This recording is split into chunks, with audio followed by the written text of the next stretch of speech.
Greetings and salutations, friends. Well, this has certainly been a week, hasn't it? Good God. where to begin? Unironically, where to begin? We've got the, Oh, was that it? Hello, V. How are you doing today? Ta-da!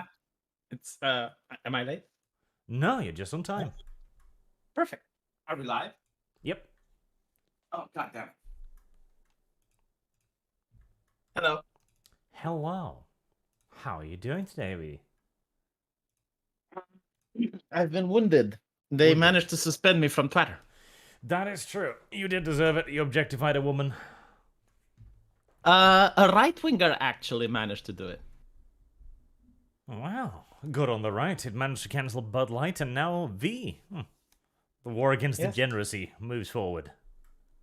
Oh, God, you know, like that's the thing with the war against degeneracy. Like everyone that shade me for my really peculiar tastes in liking women with big boobs, horrible, I know. But everyone was into something worse than I was when I went on their website. Well, on their timeline, I mean. Oh, like I said, a big part of the culture war is making sure that your kinks are something to be proud of, and other kinks is something to be ashamed of. The worst case was like a guy that called me an obnoxious pervert, right? So I go on his timeline, and he was into gay furry diaper porn fetish. Very refined, very refined. It is. And all I said, like, for those of you who haven't seen Arch's video, like, I just made the statement. I would pay $90 for any video gaming company that has, like, a big-breasted female character in their game. Like, that was the statement. 2.4 million views it got. That is one part. Oh, God, yeah. God damn it. Where to even begin again? I'm presuming you've been paying attention, because what do we got this week? We have Disney fires their head of diversity. We have OceanGate, the submarine that couldn't. We have Disney announcing that Rey will be the main character in the upcoming Disney film. That is, she will train a new generation of female Jedi. We have the Russian military coup that happened and then unhappened, and right now is a little bit up in the air as to whether it is happening or not happening. So is it on or is it off? Exactly. And we've got Hunter Biden as well, who got slapped with, I think, 6 counts of not paying taxes, along with multiple tax fraud charges, in addition to the leak that appears to show him contacting the chairman of China to be like, pay up, bruh, or I'll get my daddy to beat you up. Yeah, but this is the distraction, Arch. I mean, somebody's distracting from something. It's gonna be huge. No, like, I love it. You know, like, every single fucking time there's, like, some news that's out there, it's like, oh, this is a distraction from... You know what? I say that the Hunter Biden is a distraction from Disney. Maybe we haven't seen what we're distracting from yet.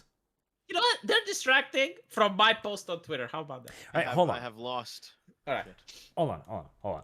So, if a Russian civil war, Hunter Biden being a pervert and a criminal, Disney firing the head of diversity, and the entire OceanGate scandal are all diversions.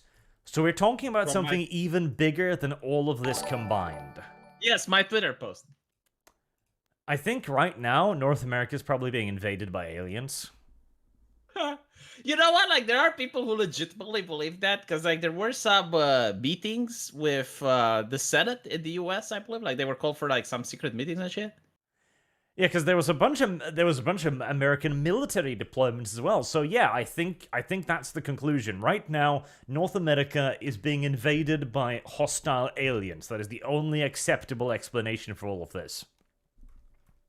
Question: why are there 2 live streams on your channel? So we got the ArchCast, the Russia Civil War, blah blah blah, and then we have another one, Starship Troopers Exterminatus, and they're both live. That one should have been dead ages ago. Okay, let me see. Check the YouTube backend.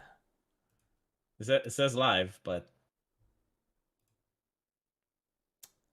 it says it's offline on my end, so it's probably just YouTube being fat and stupid and slow to update. I'm guessing. Okay, all right. Right. Okay. So as we begin, let's see here. Do you think the aliens upset the Biden regime, and the Biden regime were like, "All right, enough, all of you, you got to go home now"? Or maybe the Biden regime upset the aliens. We don't know yet. Who's more powerful? So let's do the couple of super chats whilst we're here, then we'll get to it. Snutenhoff says, I look forward to that new Philip Malot movie. Looks like a film for real men. That is true. They are rebooting the Marlowe, or Malloy, or whatever, series of crime thriller book thingies recently. So we'll see how that works out. It's starring Liam Neeson, so that's certainly something. I do not know who these people are. Oh, it's a pretty old Heresy's the question. book series thing. Fire is the answer. Like really, really old. Do you think they're going to start making new stuff without like remaking old stuff? No. Basin says, modern female video game protagonists look more and more inbred every day. Correct. Like, I really love the fact that there were people. It's like, you know that female game character you call ugly is modeled by a real person, and I'm like, yeah, real people exist in real life, dipshit. Yeah. But that doesn't mean that I have to spend $70 to see them. Yeah, I can just see them for free. You expect me to give you cash, okay? Like, I work hard, I slave over a hot computer, and you want my money. I'm not interested in watching real people in my escapism. I'm interested in watching pretty people. Yes. God. Blue Grimgrin says, one thing I have learned, anyone who says they understand Russia or this war is lying deliberately or otherwise. Also, V roasting timeline is funny. So, I tried. I did pseudo-call this some months back in that I said that there was a lot of tension between the two parties in the Russian army right now, Wagner and the main military and the Chechens. But I did not think it would go quite this far. I figured it would just remain an internal political conflict, but no. Zephyr says, as a woman, I don't want to be represented in video games. I'm too fat and old. Young hot chicks, please. This we can all agree on.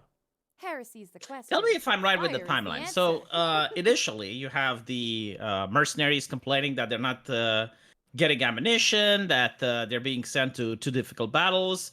And in response, Putin asks that all mercenaries sign contracts with the military so that like it's under his command.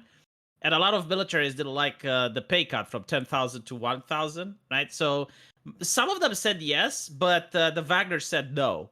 And in response, they threw a missile on them. Like, please correct me if the chain of events is correct, right? And then they get upset and they march over to Moscow and they're almost there.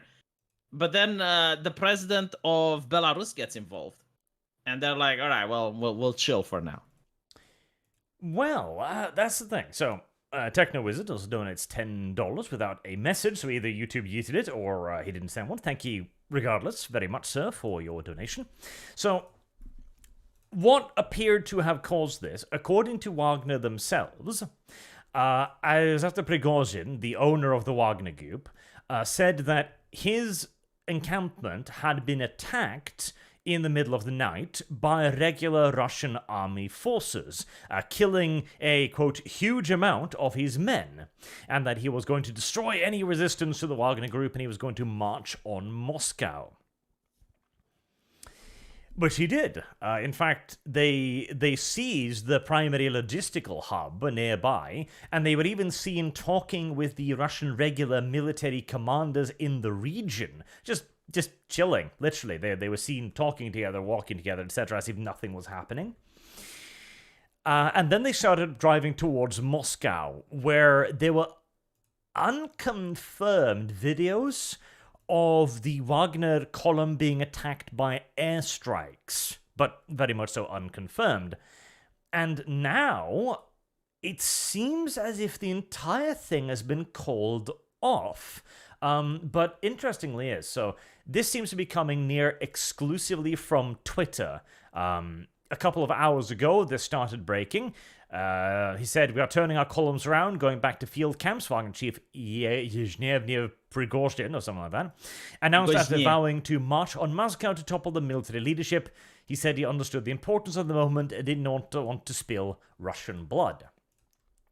There are multiple reports like this now, so who even knows? There are also reports that the Wagner PMC is still operating in the streets of Rostov as well. So we're not entirely sure what exactly is happening. So it appears true that Prigozhin has announced that he's stopping his thing. But there's also reports that a bunch of the Wagner Group is not happy with this and continuing on regardless. There's also rumors going around that Prigozhin, after talks with the Belarusian Prime Minister, Alexander Lukashenko, is apparently heading to some sort of exile in Belarus, as he's heading to the airport now, supposedly. And there's Devo Dev is too. here. Hello. Hello, how's it going? I'm talking about the Russians. Yeah, I dumped a bunch of stuff in the private chat. You guys see it? Let's see. A whole ton of links of stuff that's been happening overnight. Cause Oh, you mean in the other channel, not in Arch's? Yeah. Yeah.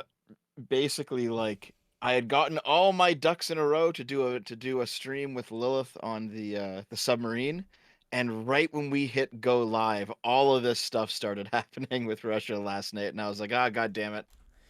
The news cycle just moved on. I told you it's a I've- distraction. I told you it's a distraction. I gotta stop you think so? right there, Dev. Okay. Define for me the difference between a submarine and a submersible. The submersible is don't know. tinier. That is not the difference, Vee. I think like the submersible is less maneuverable. No, that's not it either. The depth that it can go to. The death? Well, it certainly did go to death, that's true. But no, that's not it either. In fact, the deepest dive in history was conducted by a submersible. I didn't say that. I said like the depth is the difference. The death. No, submarines have exploded too. Was it the fact size, that one maybe? has the Nope. torpedoes? Like one has Nope. torpedoes and No? so it's not the maneuverability, it's not the depth. The thing that it's built out of? Nope. Oh fuck off. There's no other explanation. Like we went through all of There it. is. Is it that it has a porthole? Nope. What the fucking porthole?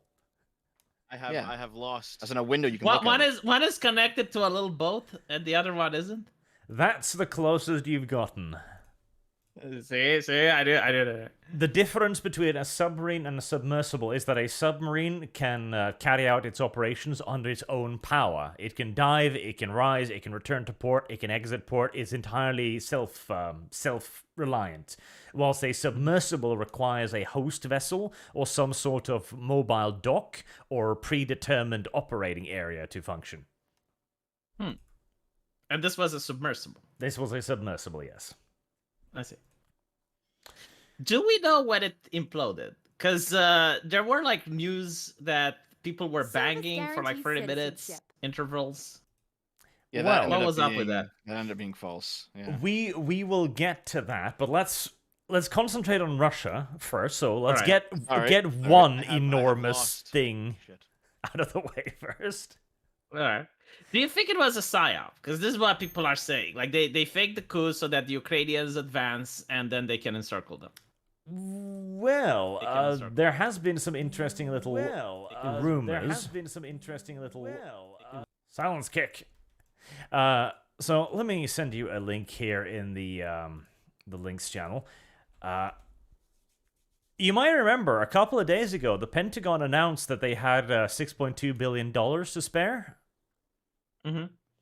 And well, I lost it, Wagner. that's what I heard. Oh no, they didn't lost it. The opposite, in fact. They had miscounted the amount of supplies they sent to Ukraine, or the value of the supplies, so that they'd budgeted for more than they'd actually sent. So they actually had 6.2 billion more in the budget in Ukrainian aid. And Wagner is a mercenary group. So It is. you think that America just paid him off? I mean, see, here's the thing. Like, it sounds ridiculous, and it probably is, but what country on earth has the longest history of organizing military I have coups in other lost. people's countries? The thing with the Wagner, I looked into them. Yes, they're a mercenary group, but at the same time, Russia uses them in order to have deniability. So like they will deploy them in a place, and it's like, oh, it's just a little green man. Like we're not connected to them in any way.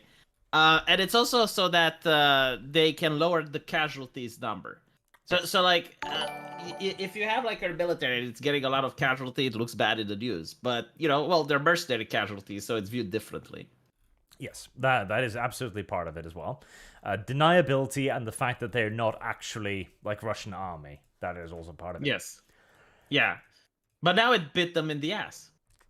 Because I personally, I don't believe in the whole conspiracy that this was America. No. I don't believe that.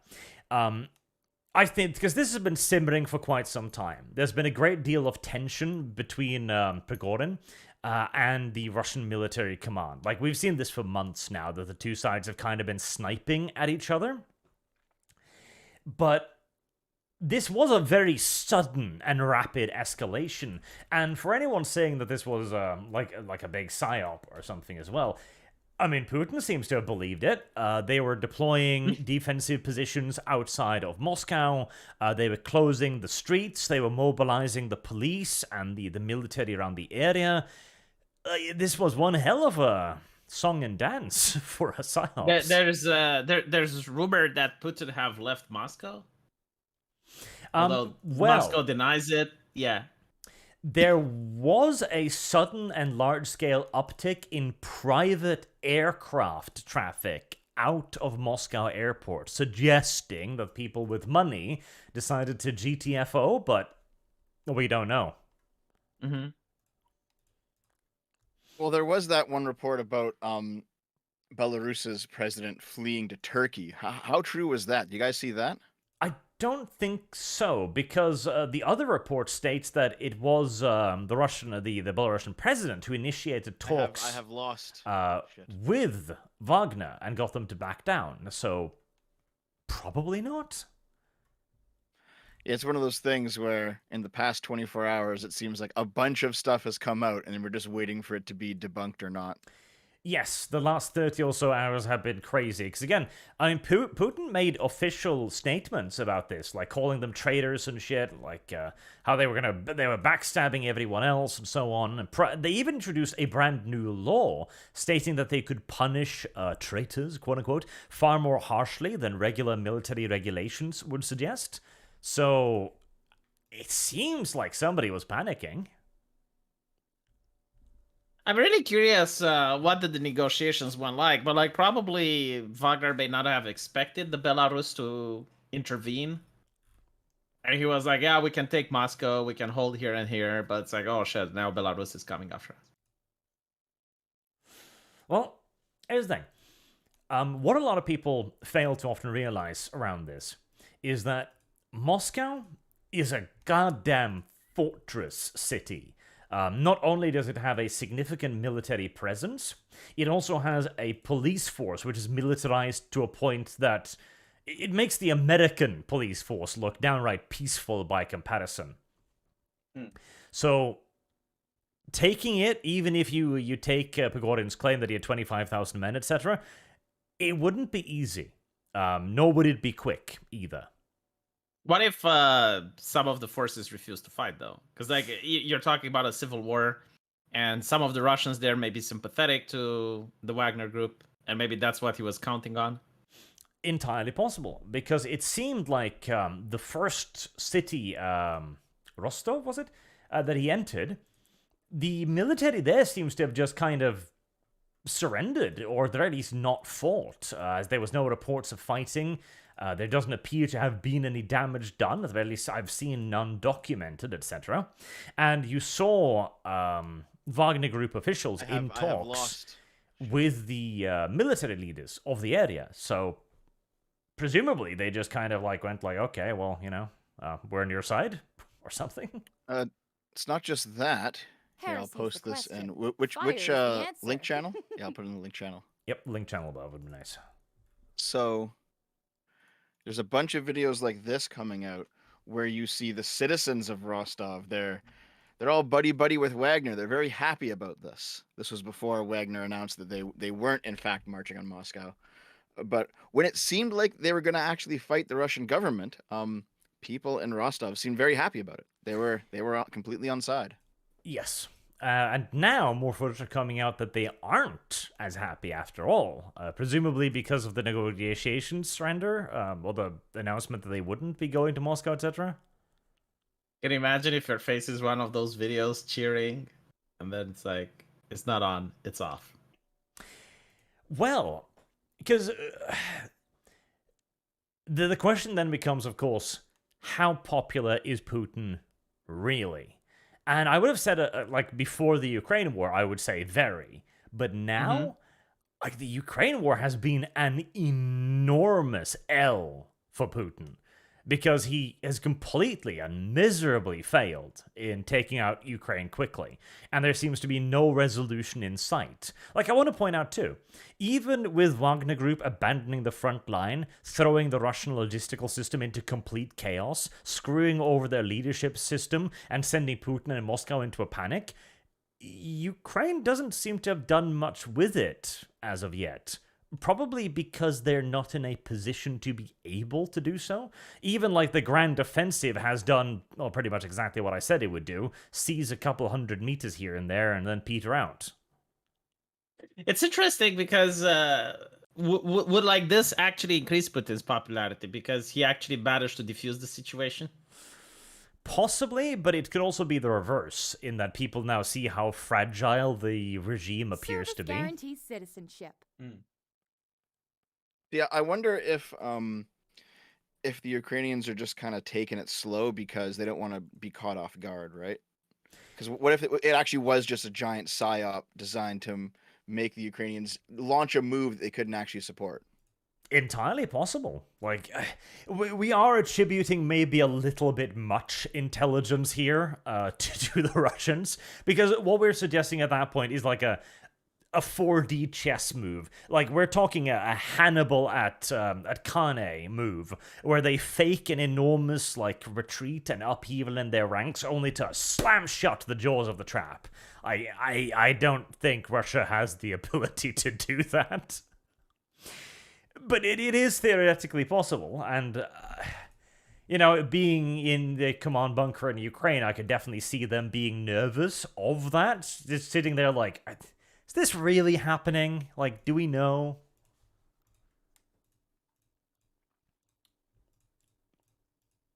I mean, I usually you do this type of maneuver, you know, like a fake route when the enemy is either attacking or when you're on your home territory. Yeah, or it could just have been a giant attempt to, you know, upset the balance of the war to hopefully get something done. But again, I think that's attributing a little bit much in the way of planning to the Russian command in this case, honestly. Yeah. But as of right now, none, as far as I can see, of the mainstream news sources are reporting on the negotiated end of the coup. Has any of you seen any of the, like, big news sources reporting on it? I haven't. I don't think so, no. Because the last one I saw now is the Washington Examiner announced that Moscow may declare Monday a non-work day as Wagner forces advance towards city. Because all of the announcement I've seen of the coup being over has happened on Twitter at the moment. Here we go. USA Today, 1 hour Service ago. guarantees citizenship. Let me just post this in the... But think about it this way: if it wasn't true, wouldn't we already have fighting now? Like, wouldn't people, you know, like record with their smartphones and upload on the internet and stuff? Possibly. There was that one unconfirmed footage of an airstrike on the Wagner column, which was then reported to splinter into 3 columns, advancing on Moscow in 3 directions, presumably to minimize the threat of airstrike. What a... Was that what a confirmed, though? wild... I haven't heard anything about that myself. It's just wild to think that we are going to live in an era where we can actually watch a war being waged through cell phone videos uploaded to YouTube. Yep. I mean, you can't Yep. really. You can't. They're banned. But Okay, basically, not YouTube. I mean, Some other site though. Some other site will have it. You know. but even then, like most sides, like the war in Ukraine, you don't really get that much footage, and when you do get it, it's like 20 or 30 seconds, and it's usually out of context. Like you don't even know who's fighting who. Like they can tell you it's like, oh well, this is from Ukraine, and may like actually be from a different conflict, like Georgia from years ago, and there's no way of knowing. Or a goddamn video game, as certain things happen to do. Oh fuck, that was funny. But right, here's the from the USA Today. Wagner chief Prigozhin to leave for Belarus, Putin spokesman says. Prigozhin said that he arrived within 200 kilometers of Moscow before agreeing to turn around. Agreeing to turn around is the interesting part of it. That Wagner soldiers who participate in the armed rebellion would receive security guarantees and not face prosecution, etc. So it sounds a little bit like there was some frenzied negotiation, and that ended in basically a bribe, saying like, okay, we're gonna do some things, we're gonna pay you some money, none of your people will be charged, please back off. Maybe. Because there's also been rumors going around that one of the main things that Prigozhin wanted was shakes-ups in the uppermost levels of Russian military command, which he repeatedly called incompetent and inept. And there are rumors going around, I stress rumors, that these changes are being made and have been promised, but who knows? Because if that is true, then it seems as if this was a victory for Prigozhin. It is interesting because there was a case a couple of weeks ago where an officer wanted to gather the men to have like a moral speech, a rallying speech to raise their morale. And he was 2 hours late, and the men were shelled by Ukrainian artillery. So the Russians bloggers were really pissed off at that. Simultaneously, though, you've also got another news alert. Now, this is a couple hours old, saying Putin vows harsh punishment as Russian troops rebel against country. Citizenship. There's also I don't know, Artemis is sending me something. Footage of what appears to be a downed Russian helicopter, suggesting that fighting is currently happening. I saw something similar, actually. It's a little bit different, though. Let me just dig it up. Yeah, Lila sent me some stuff, too. Here. This is a downed plane. Yep, I saw that one. Now, in this case, the issue is there's no way to know if this is recent footage, if this is old footage, if this is happening now, if this happened a week ago, if this is even in Russia or Ukraine, etc., or God knows. I think like the way to know is like if it actually happens, you would have like a lot of footage coming out. If it's just like one footage, then it's suspicious. And even then, if it's like, okay, well, they just shot down a helicopter or something. I mean, yeah, it's significant, but it wouldn't be like large scale combat, which is what would happen if they went into Moscow. That is true. There's also the possibility that elements of the Wagner Group, as some people reported, don't like the deal and are just continuing on by themselves. That's also possible. Yeah, but are they mentally challenged? Like, what are you going to do? Like, let's say you have like, I don't know, 5,000 men. Can you take Moscow with 5,000 men? Probably not. And even if you took Moscow, so what? Like, Putin's probably got like 7 private aircraft. Like, he wouldn't be there. Didn't Napoleon take Moscow? He did, and then the Russians burned it. See, this is what I thought that they may even try now. Like if the Wagner Group went in and Putin actually left, like they could actually allow them to take it and then encircle them. Possibly. So even if they didn't actually have any sort of deal, because as far as I understand, Wagner has 50,000 men. Would that even be enough to take Moscow anyway? Well, not by itself, probably not. Because again, Moscow is a goddamn fortress city. Not only does it have military forces nearby, it also has an enormous and well-armed police force. So the question would basically be if the military backed Putin or if they backed Prigozhin. And that was a big question because Prigozhin is far more popular than Putin amongst the military right now, because the Wagner Group appears to have been the only Russian military force that have actually, done something, that have pulled off some victories in Ukraine. Like, when he says that the Russian military leadership is incompetent, I mean, who disagrees? That's true. Yeah. The Chechens.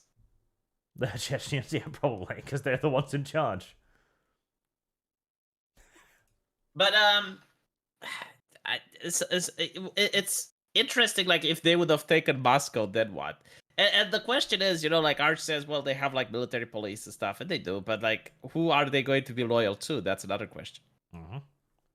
That is the question. Usually, they're loyal to who pays the cash, right? Yes, and well, if we circle on back to the Pentagon's missing 6.2 billion. See, this is mostly a meme. I don't believe it, but it is also true that the CIA has instituted a fair few regime changes over the years. So yeah, but so does the KGB. Like, this is what really bothers me about like the communists on Twitter, who are like, oh my god, every single time a communist state fails, Russia is not communist, but they consider every time communism fails, the CIA was there, and I go, doesn't the communists have their own secret service groups and shit? Like, why exactly is it that the Americans are so tsuyoi? So, like, okay, well, then you need a capitalist country in order to be tsuyoi enough to do regime change. Like, communists just can't fucking do it. There we go. The first, of the major mainstream sources, NBC has just also made an article about half an hour ago, which says criminal cases will be dropped, Prigozhin will not be accused of treason, and that the column has stopped. So this appears to be the latest, officially, quote-unquote, confirmed news. I wonder how you justify this to the public, though. Like, you go to the public and you go, okay, he's enemy number one. Actually. Weird. Well, yes. How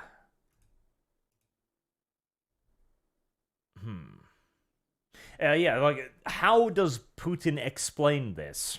Because this is going to be a bit of a difficult one, isn't it? So, a major military force marched on Moscow and wasn't stopped by military measures, but they simply just elected to stop by themselves.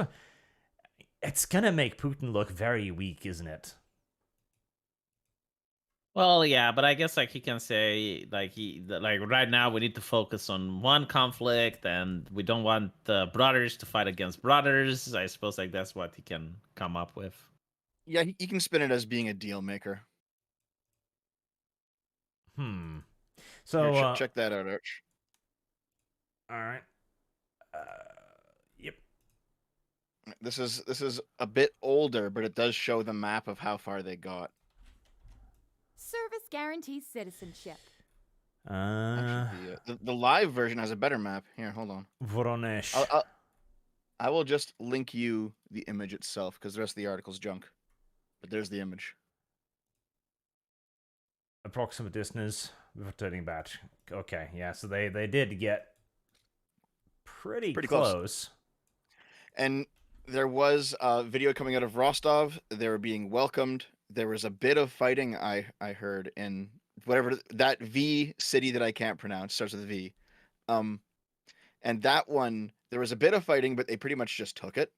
Mm-hmm. So it looked like they were getting to Moscow unopposed, or mostly unopposed. Yep. So there's more highly unconfirmed, mind you, but interesting reports here.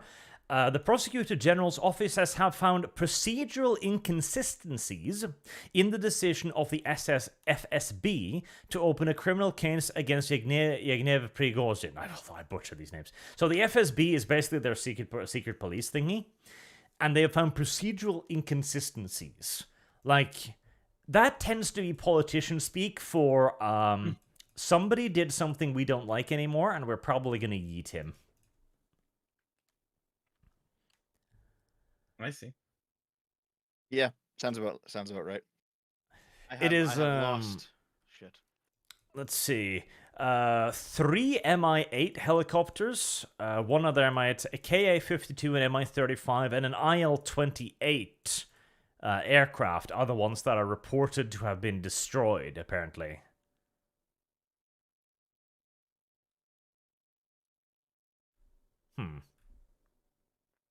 Well, yeah, I mean, there is a video with Prigozhin, which actually does say that they shot down a helicopter. Yep, there also is footage appearing to show the shooting down of helicopters as well.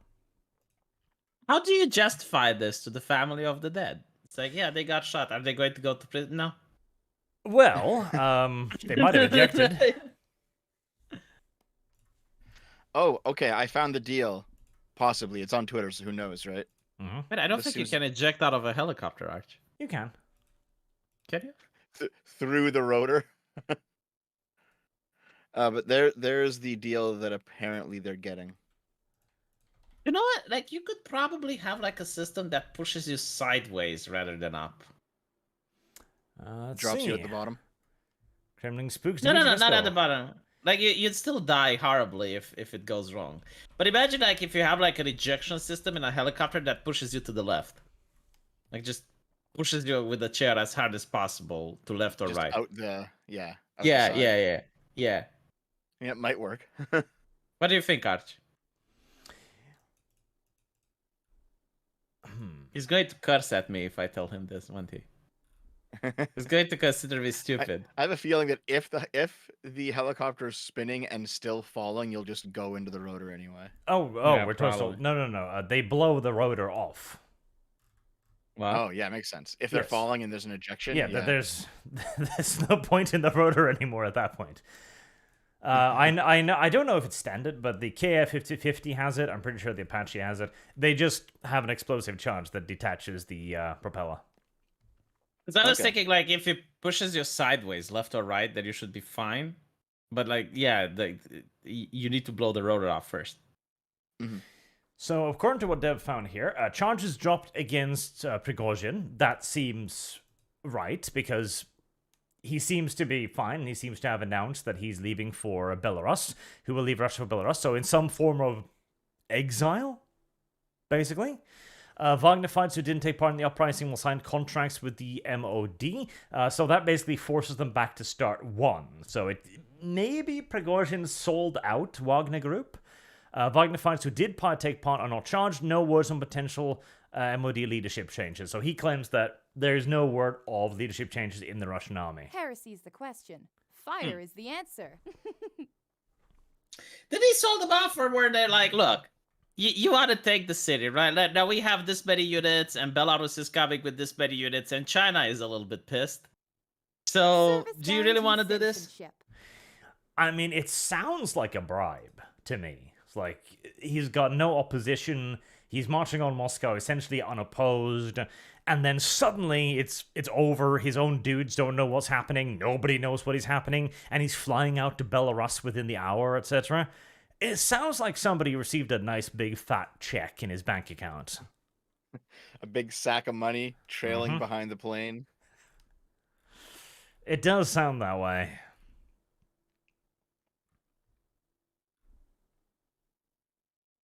Either that, or they were like, okay, we'll drop the charges, and you go back and you keep fighting. Yep, and that might also explain why some Wagner soldiers are apparently not happy with this, because if this essentially ends with him signing them over to the Russian army regardless, then nothing has changed, really. Like, Wagner will still be a part of the Russian army, just like they tried to protest against. The only thing that's changed is that Prigozhin is now sitting in a villa in Belarus, atop what is presumed to be an enormous fat stack of cash. Heresy's the Yeah, question. it just seems like Fire is the answer. this is exactly what he didn't want to happen to Wagner, and now it's happening to it. Mm-hmm. he was fighting to avoid this exact outcome, and now this exact outcome is happening. Only he's leaving the front lines. Harrison, So it Yes. does seem question. like he Fire is the got bought answer. out. Yeah. It does seem that I mean, way. either that or he just realized the writing on the wall. Like, even if he took Moscow, there's no way he wins a protracted fight against the Yep. Russian government. Yep.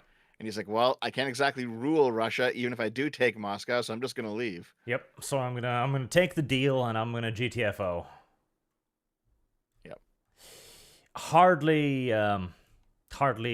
the dumbest decision you can make considering the circumstances. I'm assuming we'll get some more news coming out of this over the next few days and hours. But yeah, I think that is our current conclusion. Our armchair general speculation. He got bought out, yo. What was really funny is that Callum was in Rostov a few months ago. Mm-hmm. Yeah, he should have stayed a And bit longer. He would have gotten some serious clicks from this. If you watch his video, there's like some things that are almost comically out of date from his roster. Like, it's not his fault, obviously. He didn't know, but like it's funny watching it now because there's like he's talking about the stability of the Russian government and what lost. Wagner's like and all this stuff, and like none of it fits anymore. It's just Yeah. funny how it works. No, like there were cracks between Wagner and the Russian governments months and months back. I remember talking about it briefly.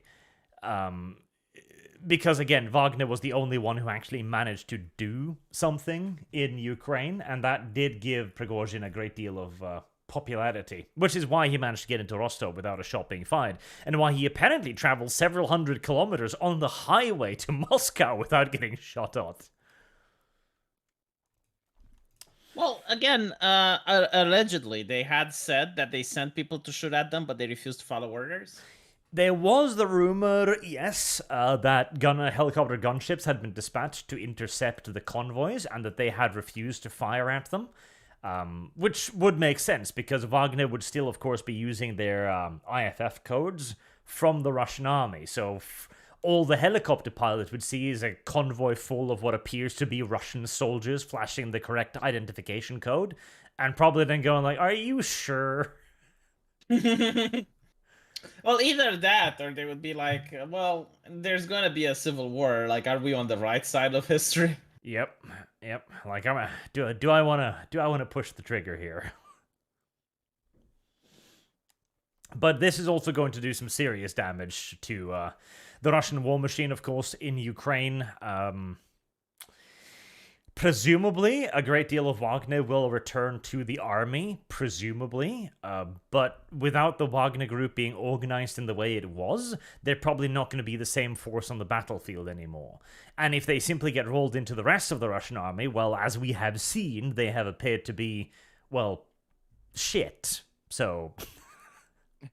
Why do you think the Ukrainians aren't making advances with all the new tech they got from NATO? Oh, it's because it's not that fucking easy. Like, literally.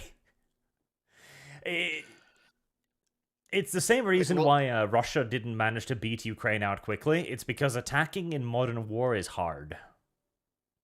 I think it's also that it takes a long time to get trained in some of this stuff. Like, some of it takes a year, right? Yes. And they haven't had it for much more than a year, so... Yes. Isn't that like the World War I problem? There's also the fact that a lot of people hear about the Leopard, and the Leopard's like, oh my god, Leopard's really good, Leopard's amazing. Yes, but the thing is, most Western vehicles, they're not designed to be impervious to enemy weapons. Like, they don't just bounce ATGMs and anti-tank tank shots, etc. They explode too. It's just that they explode in such a way as to allow the crew and the passengers to live. Like, the vehicle's still totaled. We haven't yet managed to invent a weapon with force fields, sadly. Service guarantees citizenship. Do we really want a weapon with force fields like that? That sounds awful. I'll tell you this, though. The drone warfare shit, if any one of you have seen that, I hate that so much. I hate it. It takes all of the what little glory remains and honorable combat out of warfare. Like, I saw one clip. Fucking hell, Arch. Jesus fucking... People found a way to kill themselves without actually dying, right? You know what I mean? Yeah, but and you're no, like, it's well, people such... don't die. The glory, man. It is such a video game now. I saw one clip of people, they ran a suicide drone into a Russian soldier's head and it exploded, and you just, it's just a bunch of dudes sitting around playing video games with them. Like, you hear the token chick giggling as the other one's like, oh my god, headshot, lol, lol, lol, lol, lol. It's like, Jesus Christ, I hate this. So basically, It's actually really what funny.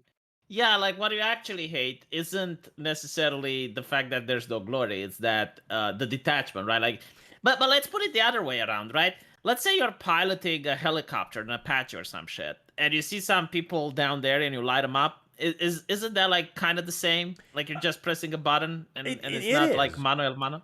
It's also kind of the same with if you're an artillery crew. You're 20 miles behind the front and you pull a cord and like boom. But like it reduces war to this completely dispassionate thing. It's not war anymore. It's a Service video guarantees game. citizenship. And again, like, I'm not blaming the Ukrainians or the Russians for doing it. It's an effective weapon. Obviously, you're going to use it. But I look at that and I just get chills because when we arrive at the point where warfare becomes that automated, we are not going to have any problems with starting war anymore. And the poor fuckers who do get caught up in it, well, they will literally just be the lol, look at that guy explode. Like, we will be so detached, so cynical, so cold against it, that human life will just be nothing at that point. It'll I'm literally pretty be pixels sure on the that screen. one of your ancestors, like back in the day when the guns were invented, were like, we can't even kill people with our swords anymore. Oh, I'm And sure, when yeah. the sword was invented, there was someone that's like, you can't kill people with our bare hands anymore. Oh, yeah, but the thing is, that is also true. Like, killing someone with a knife is obviously something that takes a lot more out of you mentally and physically than killing somebody with a gun. Like, this is obvious. And then killing someone with your bare hands, it takes a lot more than just a knife. Yes, and I'm not saying that's a good or bad thing, but I'm saying that if we arrive at the point of fully digitalized warfare, where you kill someone just on a computer screen, like, how long until that is all it is? Until it's just like pixels? Like, will you be able to identify with that person on the Heresy's screen the at question. all? Like, will you Fire have is the answer. any empathy at all for them at that point? Yeah, because you have like the Trust and Safety Council, which is going to force you to have empathy, because otherwise you get banned from the military. So the HR lady can just look, I have lost. be like, Shit. all right, well let's see the terms of service. Oh my God, you said a curse word while you lit this enemy up. Yeah, I 7 day suspension. Well, unironically, we might need that. Because, okay, if you can't identify with the people you're targeting at all, what's to stop you from killing a civilian? Like, what's the difference at that point? Oh, court martial. Okay.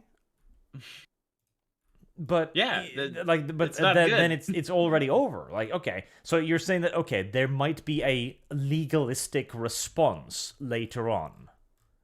But isn't that how it works? Like right now, like soldiers have weapons, they can lit up civilians, but they get court-martialed. I mean, Well, no, yes and no. Like, there's a great deal of leeway in this. As long as you're following the rules of engagement, and it can be proved that you have followed the rules of engagement, then accidents happen, as they say. I'm sure you heard about the U.S. Blowing up that hospital, for example, in Syria. but yeah, I mean, during Obama, that happened. It was hospitals, funerals. Sometimes not even accidents. It was like, well, God, the and guy that's we're it. after is at this funeral. So, well, Yeah. collateral damage. Collateral damage. I remember watching a drone strike footage too, and there was just a dude somewhere in Afghanistan or Iraq or whatever, like some lam, and he was just out riding his bike, and you saw footage from like 30,000 feet just zooming in on him, and then he just disappears in just a cloud of smoke, and you're like, wow, that. It is such a ridiculous thing, because that was a person, a real-life person who had no goddamn clue whatsoever he was about to be turned into tomato sauce, and then he just explodes.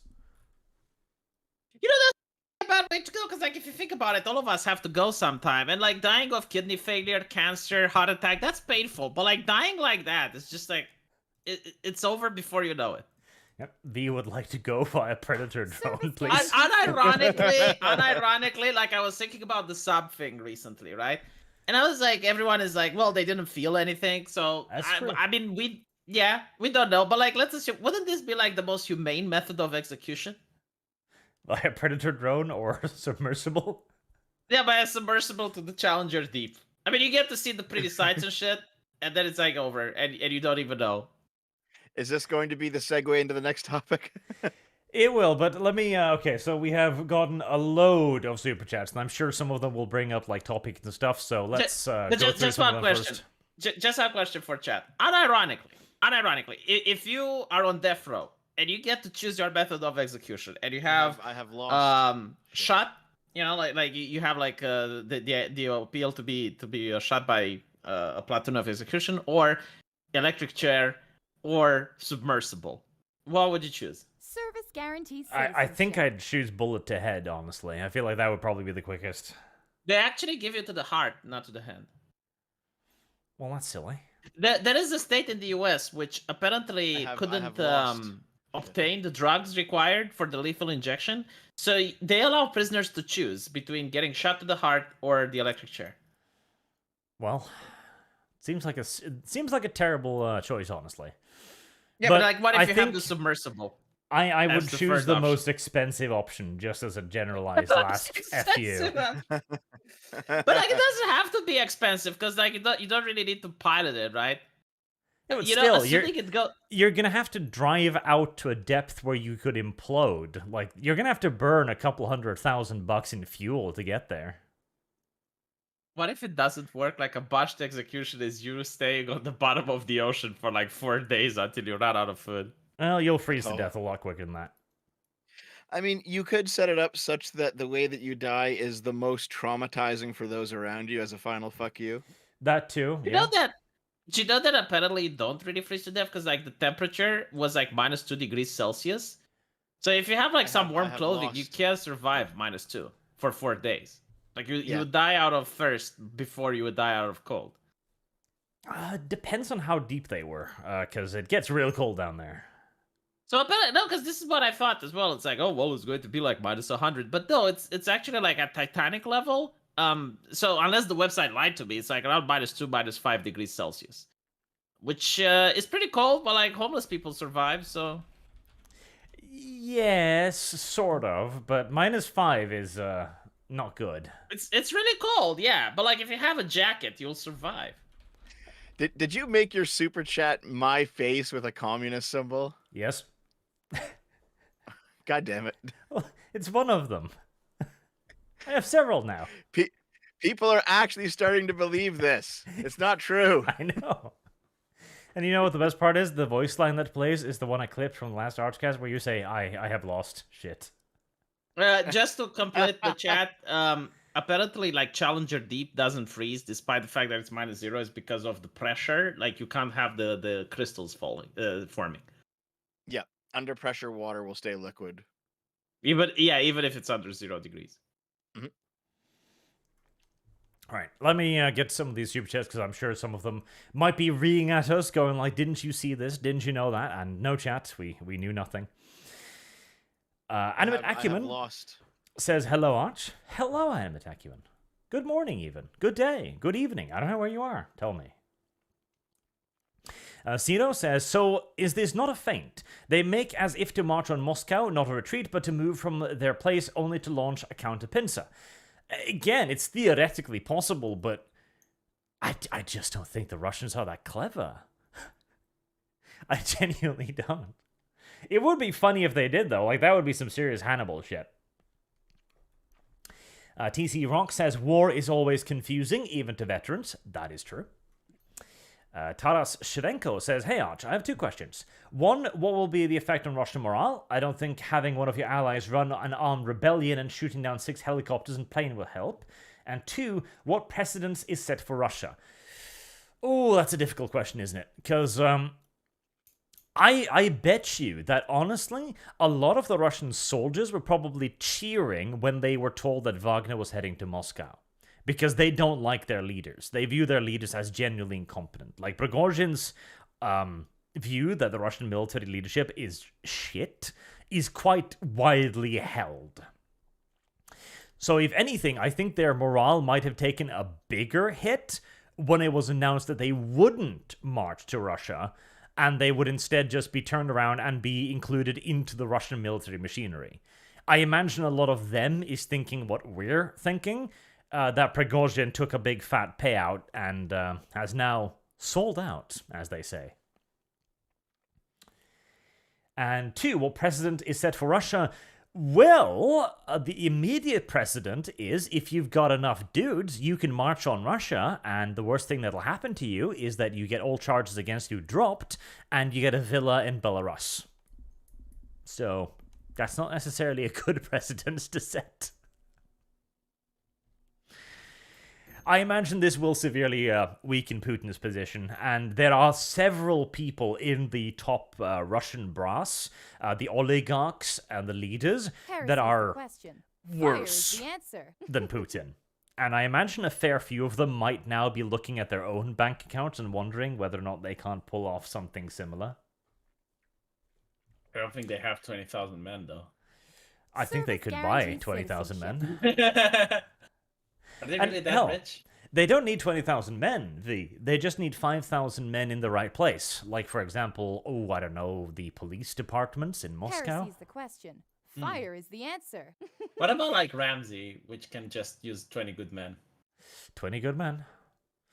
Jack says, blimey, you actually know. I do. I know the difference between a submarine and a submersible. Now, where it gets difficult Guaranteed is in citizenship. World War II. Was those U-boats submarines or submersibles? Because technically, they fit the definition of a submarine, but obviously they could only stay underwater for a few hours at most, or a day or so if they had potassium scrubbers and so on, so they weren't really submarines. Alex Hoffman has been a member for 5 months. Thank you very much for the support, sir. And says, hey, Arch, Big D Daddy. God, I love your stuff. Hi, Bottom V. And my big mummy, Dev. I love all your stuff, too.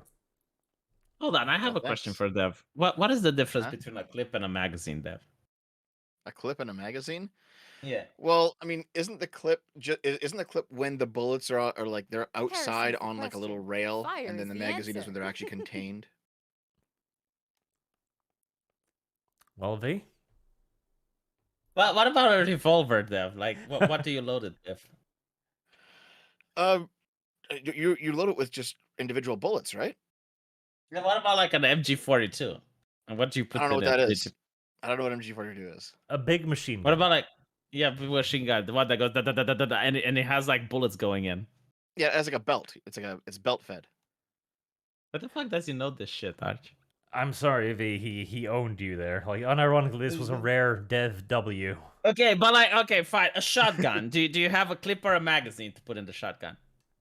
It doesn't depend on the type. I mean, I've seen where you just load in the shell, and I've seen other ones with drums. I mean, it really depends. You're hurting yourself. You know, I can see he's a communist because only communists like gun. Because Karl Marx said that under no circumstances should you take the weapons away from the workers. This attempt needs to be frustrated by any means necessary. So this just proves, like a Canadian knowing about guns, is that he's going to start an insurrection. It is I could entirely also just likely. be. I could be an American LARPer as well.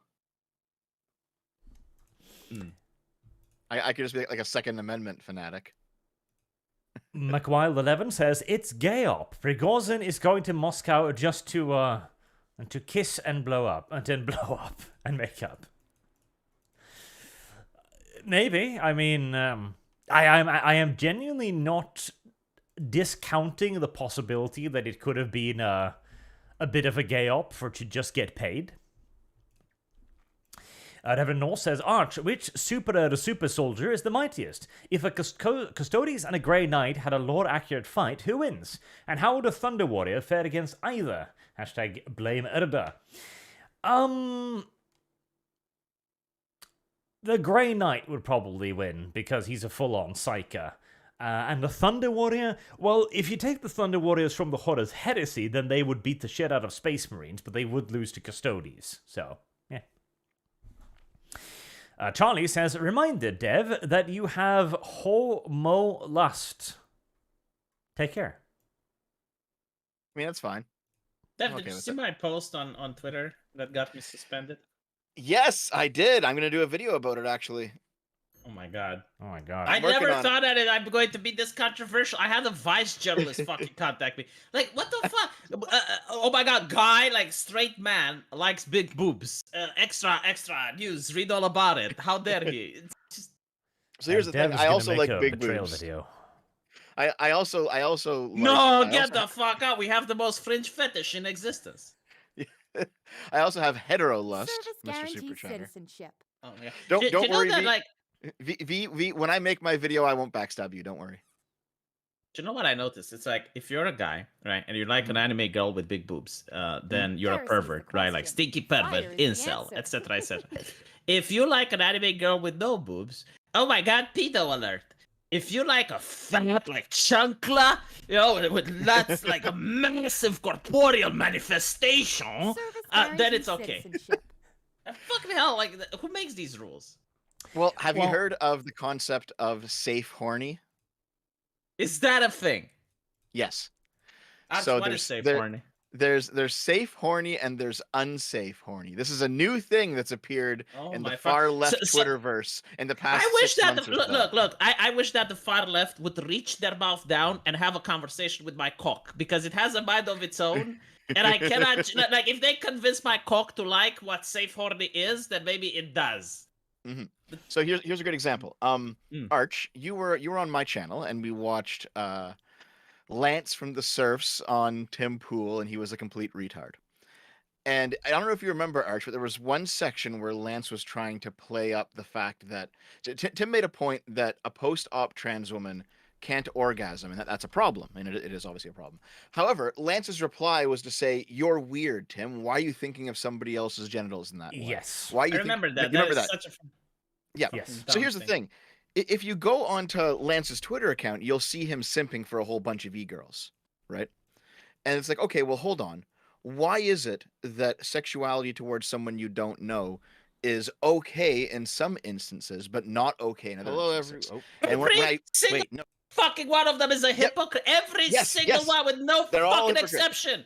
yeah, The only and here's- people that weren't hypocrites, you know who weren't hypocrites? Them, because now Who? I'm a fucking specialist at this shit. I can get a Yeah. PhD and lecture people about it. The only ones that weren't hypocrites are the Christ cocks. The one like Jesus and family. You know, you have one of them coming to you, and it's like, oh my god, how can you like this? But like when I look at his timeline, at least it's fucking consistent, you know. But then he looks at Andrew Tate and it's like, oh, why is Andrew Tate having like so many followers? In the meantime, let's ban anime and let's ban what other entertainment people likes and worship Jesus together at the church. Oh, where is no one here? But Here's the question. but at Fire is least the those answer. people were consistent. Like at least you look at their timeline. Yeah, they didn't watch porn. They had like football, some golf bullshit, talking about Wagner and saving the West, but like no porn.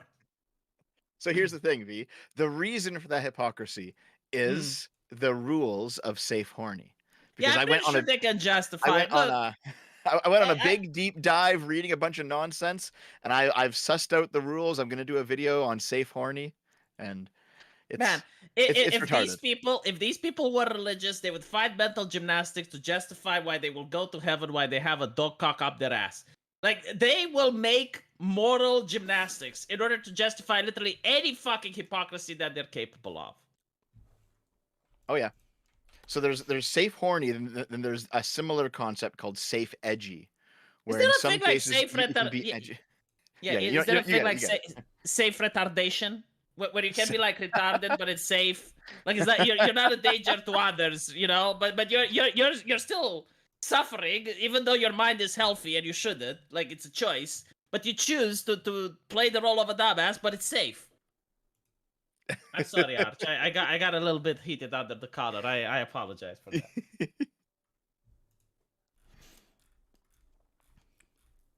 Def, Is Arch still here?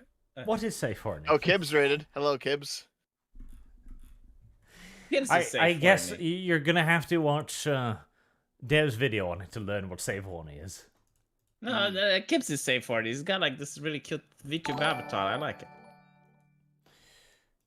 I also want to point out that, like, again, it genuinely is it is a power play. That is what it is at the heart of it. Because if they can make you feel shame for the things you like, but they can be proud about the things they like, they are obviously in the advantageous position. Because you have to deny yourself whilst they get to celebrate themselves. Like, it is a power play. It is unironically. Yeah, but it's so bizarre because it's directed at healthy teenage male sexuality. Like what? Yeah, but what do they're healthy not teens healthy like? teenagers. Yeah, that's a good point. You know, but like you would think I that like the how you numbers stop are with male, Arch. it is so the numbers are so overwhelming against them that most people should just not even take them into consideration. But they do. Like yeah, that's the bizarre thing, and I don't understand it. But like every teenager likes sex and violence. Like look at the entertainment they consume, right? Look at the video Heresy games is that the are question. marketed for teen Fire men. is the answer. Look at the movies they like. Look at the books they read. Removing sex from a healthy teenager. Sorry, if a healthy teenager likes sexual things, it doesn't mean that it's pathological. Okay, there's nothing wrong with him. If you have like an 18-year-old girl, if you have an 18-year-old boy, and he spanks it to Supergirl or whatever, you do not get him to a doctor. You do not get him to a psychologist to find out like, oh, what is wrong with him? Why is he behaving this way? No, it's just part of adolescence. It's normal. Well, hold But on, these Vee. people want to shame you for doing that. There is a point at which it becomes too far, where this is the Like, but we're not this is talking the whole about chronic toaster fucker masturbation. situation, Yeah, right? so if you like if you have Heresy's like the you know question. Fire an is the exaggeration, answer. like eating is okay, but like if you eat constantly, then you have an eating disorder, right? It's the same with masturbation. Like if you masturbate constantly and you miss work, you're not able to interact in normal society because you're a chronic masturbator. Then yeah, but we're not talking about that, right? We're just talking about like healthy puberty. And being a healthy teenager. Like, if a girl likes Justin Bieber and fills her entire room with K-pop stars that are shirtless, and she likes Twilight and 50 Shades of Grey, no one is going to shame her. Like, that's fine, right? But for some fucking reason, if people that are from the LGBTQ community go to a pride rally and they have, like, bondage gear and stuff, no one shames them. Like, that's normal. But heaven forbid you like Bayonetta. Like, that is a little bit too far. Like, what the fuck is wrong with you, you know?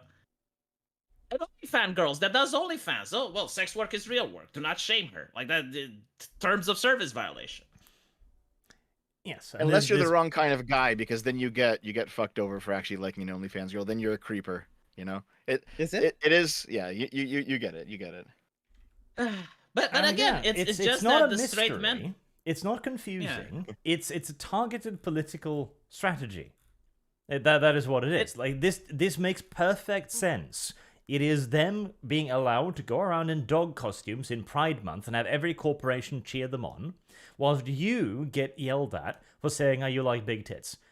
It's ideological conquest. That is what it is. You know what I find interesting though, because like, okay, so if you have like an average furry, because I used to be the furry fan, right?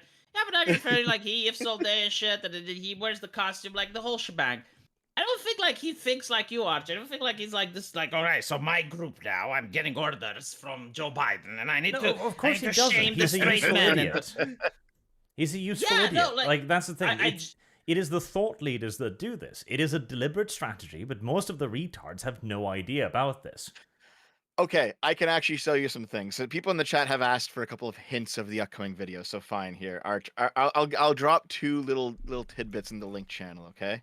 So this is an old Gamergate era thread, but I'm sure that you've seen it before.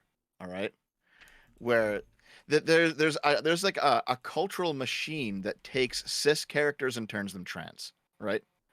And they do it in the name of ideological conquest. Yeah.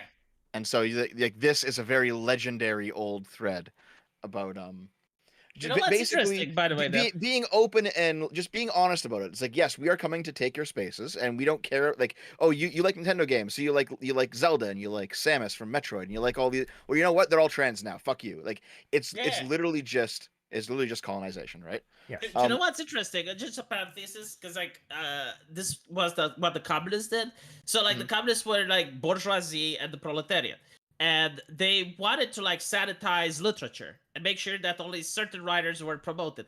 In my country, like there was this guy called Mihai Eminescu, and he actually was very bourgeois. I mean, he had a lot of cash. The communists made him actually be incredibly poor, and it's like he was struggling to buy bread and shit. So that they made him from bourgeoisie. They made him into a poor person, just so that he can represent the correct class. And this is literally what they're doing. Like, they're taking characters, in this case it's fictional, but they're taking characters that aren't trans, and they're making them trans just to colonize the space. Yes, exactly. Yeah. And they call it decolonization, by the way. So someone in chat says that Samus is trans because Samus is genetically modified. Yeah, I guess, but Samus doesn't have a dick as far as I know. All right, so Yeah, but it doesn't matter. It's like how she identifies, right? So like if she identifies as she, then it's a woman, even though we can't define what a woman is. And but okay, but you know, like Samus is there is female, though, is biologically female. there is a second question that they can't answer, right? So they can't answer what is a woman. They also can't answer, is there a difference between men and women? Yeah, that's true. They can't answer that either. What's interesting is if you talk to like any sane trans person, right? I know it might sound like an oxymoron, but they exist. No, Guys. I have. They're on my subscribe star. I'm funded by trans people. Yeah. Yeah, so like you talk to like a Lilith or a Taftadge or like a Blair White or whoever, and to say what's the difference between a man and a woman, they'll tell you. They have no problem.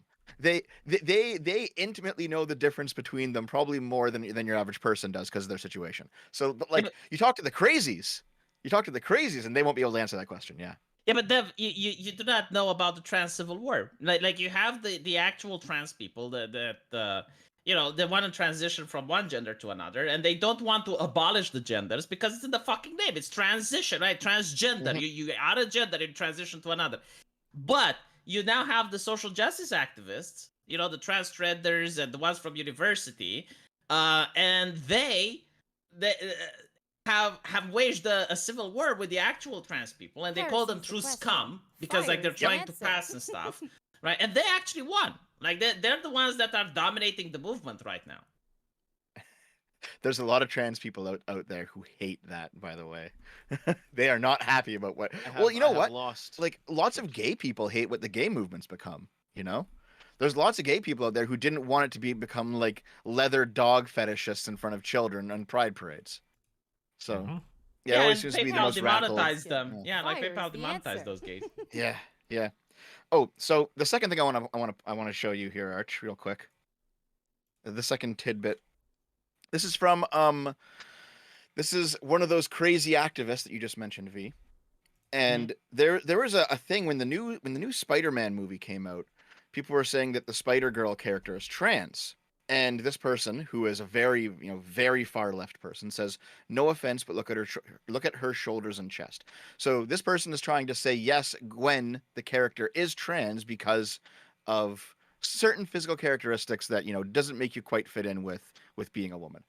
Now, if this were, let's say, a conservative person who was clocking a trans woman, it would be the most fucking bigoted thing you could do.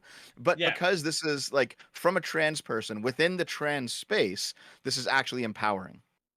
Yeah, which is it's insane to think about. But that's kind of the difference between like the safe horny and the unsafe horny, right?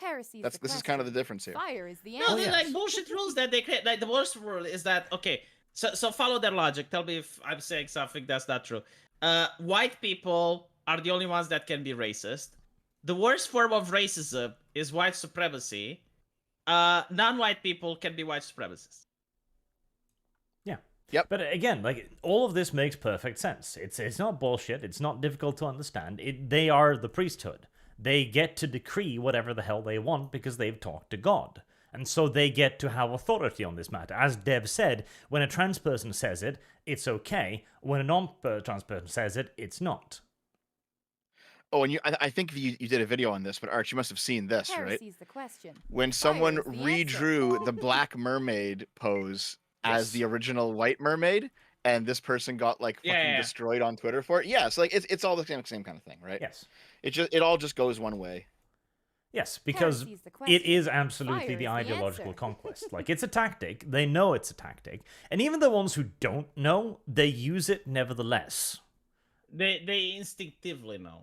Yes. It's because they've been primed by all of the people who do use it actively. See, the thing that I believe is that when I went on Twitter and made that post, and I said, like, I want women with big boobs in video games, there were four groups of people that were against it. Like, these four groups were the most vicious. Women that do not fit the traditional standards of beauty. No, sorry. Women that do not fit. Anyway, they just can't, they don't fit. These ones were upset because I guess, like, they believe, it's kind of like the comic book industry. They believe that if manga doesn't exist, then their comics will sell. It's kind of like that, right? Like, those women believe that if what they consider to be realistic depictions of women wouldn't exist, then people would like them, right? So I understand their grievance. These weren't aggressive, by the way, but they would be like, "Oh, this is why you're an incel." This is right, like usually just attacking your sexuality. The second group were gay people. And I think like the reason they do it is because they don't care. Like they're not Harrison's attracted to, question. you know, Fire it's is the part of their answer. sexuality not to be attracted by beautiful women. So they just say the things that are correct so their allies don't attack them. Like they're literally afraid of the people around them. They're afraid of their allies. So like they see something and they just have to say the correct thing. The third group of people were the traditional Christ and family group that we talked about earlier. And finally, the fourth group of people, and this were the most aggressive, and I think Dev knows which group it is. The like the craziest trans activists, basically, Like the you militants. go on their forums, and their entire timeline is dedicated to human sexuality. Like literally every single fucking post is dedicated to the cock and the pussy in some manner, and they comment, they shame you for liking, you know, like pleasantly looking female characters in a video game. And I think it's the same thing with the comic book industry. It's like they believe that if manga doesn't exist, comics would sell. And it doesn't work that way. So there's an extra dimension to this when it comes to trans people that doesn't exist for like the race dynamic or the sex dynamic, and that is that you have a contingent of people like very radical trans activists who believe that they can, through enough social pressures, create more trans people. So Yes.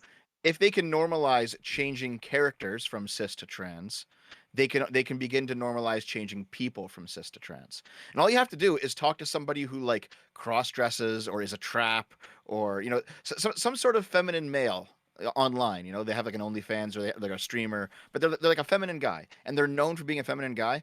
Ask them if they ever tried to have their egg hatched by some trans activists. They will tell you horror stories of being abused. You Pretty know much all what's of them. interesting? And this is another fascinating topic. Are you aware of Gorlok the Destroyer? The No. fat woman. Okay, so Gorlok the Destroyer, you should Google it if you do not know who that person is. Let's see. There is a meme of her, like there's a comic book where Gorlok the Destroyer is very skimpily clad dressed. Okay, so like she's taking up the entire page just by existing, but like she's got like this tiny bra and like I this have loincloth, lost. right? Shit. And I was thinking, like, if you say you like Gorlok the Destroyer, if you're like a big fan of that, and you're like, oh, I want Gorlok in every comic and I want her in every video game, no one will complain. Like, that is allowed, right?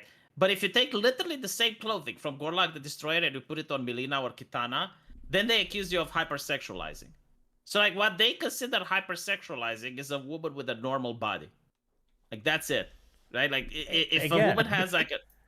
Yeah. It's because that's their thing. They get to be proud of their thing. You don't get to be proud of yours. Like, it's all the same thing. Yeah, but like if you're a champion chaser, you're allowed to be proud of that. Yes, because that's in their favor. Well, see, that's all completely true, Arch, but it's like I said, with the trans angle, there's an added component of making more trans people. It's not just you can't like what you like and we can like what we like. There's something else to it. Yes, it's an added well, it's now added biological essence, I guess. Do you think that cis is a slur, Arch? Yes. Do you think it depends on the context, or is it like if you say it, then it's a slur? If you use it in the scientific context, then you could make an argument, but the scientific context was invented to push the agenda, as you could just as easily simply call them straight or heterosexual. Like, you don't need the term cis. So the issue that I have Harrison's with the that, Arch, question. is that Fire like is the straight is the answer. opposite of gay, right? It's the normal to the gay's abnormal. But trans is not the same thing as gay. So to use Hey, then you straight can as the say opposite of trans it's fine, doesn't really Dev. make It's sense. fine. I will tell you how you can say it. Right? It's Okay. people who identify with their gender at birth, not the assigned gender, because that's fucking offensive. Okay, like a doctor doesn't assign a gender. If a doctor sees a I agree with penis, that, he's yeah. not going to say a girl, right? Because it's not. And if the parents go, it's like, oh. What are you doing? Like, I'm sorry. That was in the kindergarten's teacher repertoire. Like, only the kindergarten teacher can assign. Like, I observe. But yeah, this is political correctness bullshit. They started it, right? So you replace one word with a fucking sausage of a sentence. I don't fucking I have care. lost. Like, it's the way So- it's supposed to work, right? If you don't like the word, then you get to make like this huge sausage of a sentence that you're supposed to say every fucking time. So yeah, go for it. People who identify with their observed gender at birth. This is how you say cis. Okay. And by the way, I hold as on, a cis person should be able to appropriate the term, so I get to say it and you don't. And I can give you the cis pass if you want. The the chat is saying just say normal, just say normal. The issue with that is that you don't know what's being referred to if you just say normal, right? Because normal could refer. Really, Dev? No, seriously, try yes, me. Absolutely. Fucking try me. Just fucking try me and like make a sentence that I don't know what you're referring to. Service Okay, let's say I say V, I'm normal. What does that mean? Well, then I will ask a follow-up question, wouldn't I, Dev? Well, exactly. Oh, see, this is the thing. If I say Dev, you're I'm not straight, normal. okay, yeah, but you know what I mean. Like here, if I say I'm straight, you know what that means. It's heterosexual. It means not gay. Okay. If I say I'm normal, that could mean straight. That could mean something else. Yes, If I but say you would I'm use the quick- word straight to indicate normal. Straight would simply be the normal. Hold on. No. Well, Like, cis first also of all, means context normal, fuck- just in terms. Oh God. Well, Dev, you don't No, just pop up with a statement. Okay, no, so 'cause if I it's- say I'm quick, what does that mean? If I say I'm quick?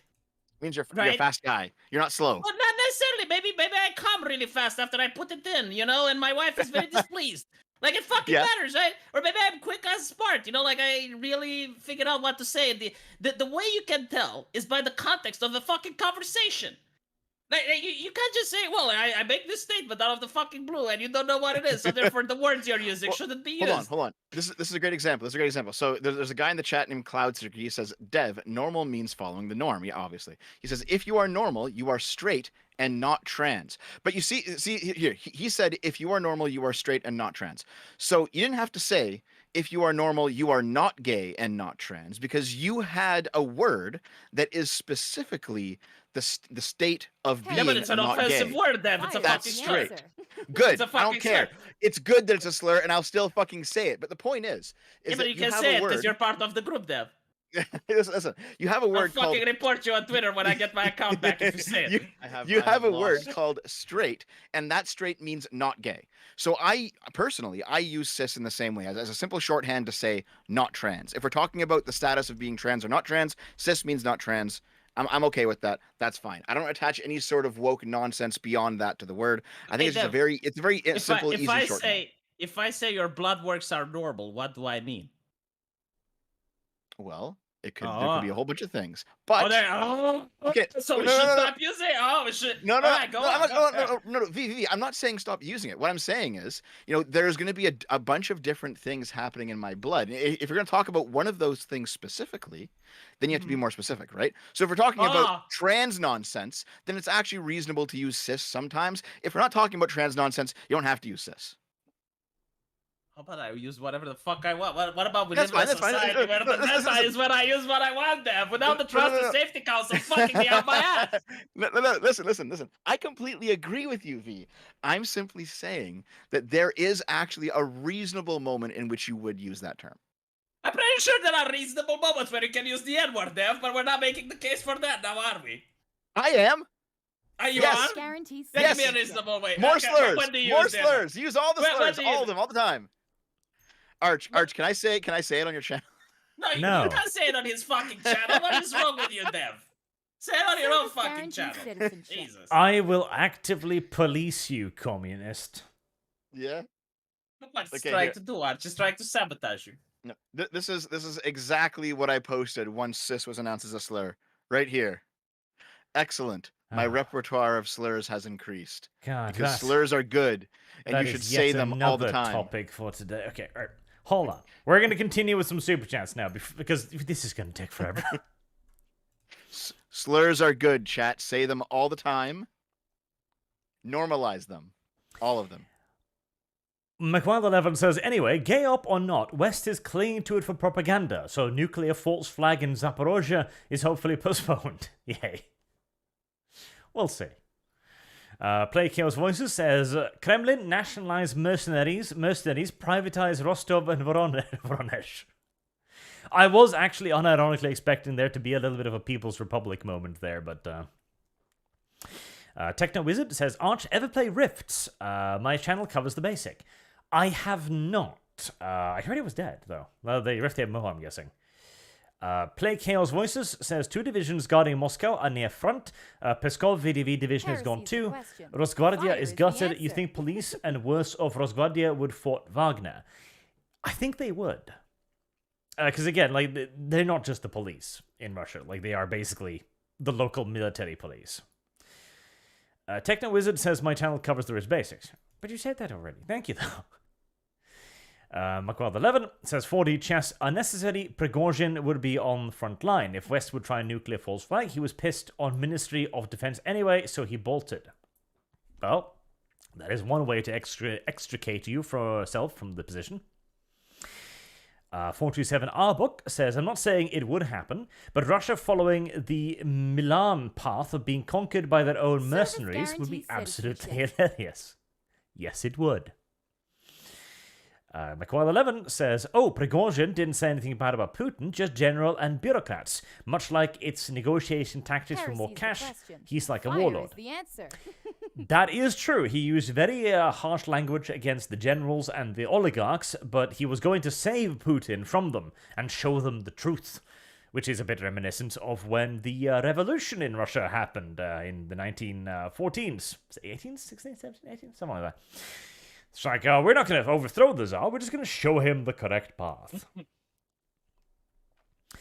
Simon Shuttleback says, greetings, Arch, hope you had a good midsummer. I had. It's not bad. The question. Except for the enormous bugs. I unironically saw a wasp today, the size of my thumb. I hate it, and I killed it violently. And I will kill anyone else that shows up. Listen, summer's been fucking awful, all right? Because there's forest fires all over Canada. There's forest fires like a kilometer outside my city. I'm gonna burn to death, guys. Yes, you are, but that's your fault. Because we had forest fires here. I had the stream of mine delayed because I was getting messages on my phone like, the woods are burning near your house. Please consider leaving. But unlike you Canadians, we Norwegians have a competent firefighting service. And so they got it all under control. They put it out, and after 2 days, there was no more of it. But you have diversity highest, Dev. So when you burn, know that it was a woman who caused the fire. You know Yeah. what I want to know, and maybe chat can help me with this one, because this is like something that has been boggling my mind for a while. It's like when you have a person that says something like, this is a cold summer, where is the global warming? You're going to have individuals that go, actually, like climate and the temperature are 2 different things, which is fine, correctly.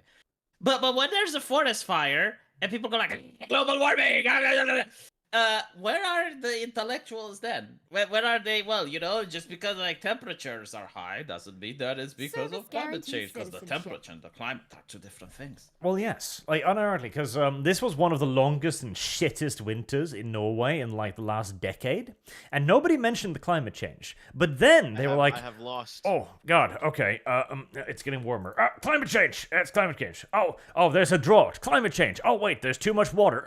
Climate change. At this point, I'm convinced climate change is a hoax because people can't make up their fucking minds what's causing it or when it's happening. Fire is the answer. Yeah, by the way, wasn't there like a Democrat that was caught because he didn't appreciate the fact that things are moving too slow and he set fire to a forest? Oh, that's right. We were all supposed to be dead a couple days ago, by the way. They dug up one of those climate scientists' tweets going like, in 5 years we'll all be dead. Well, it's been 5 years. That was Greta Thunberg, actually. That was her. There you go. Yeah, but did you notice how they phrase it? It's like, chances are in 5 years we may. Oh, I see. Well, I guess, Oh no, Greta was direct. That's what made it really funny, is that she was actually direct about it. She's Swedish. She's special. So I remember this. There was a bunch of climate people when I was a young lad back in the 90s. They said by the year 2000 we're all going to be underwater, and it's like, well, that didn't work out, obviously. So I mean, I do think climate change is real, but I think everyone's overstating their case because they're all retarded. Fire Captain is the answer. Planet, he's our hero. Gonna take pollution down to 0 with our powers. That was a good show. The tweet says Unironically, bird strike caused the crashes. Well, I have the tweet, Arch. Heresy's the A top question. climate scientist is Fire warning the that climate answer. change will wipe out all of humanity unless we stop using fossil fuels over the next 5 years. Well, we're still here. Now, to give this the most charitable possible reading, it could be that, like, if we don't stop over the next 5 years, we will be wiped out at some point. Just not Isn't that what they say immediately. about the hole in the ozone? That it's like, well, the reason they don't talk about it is because it got fixed. Like they actually implemented the measure, so now the ozone is fine.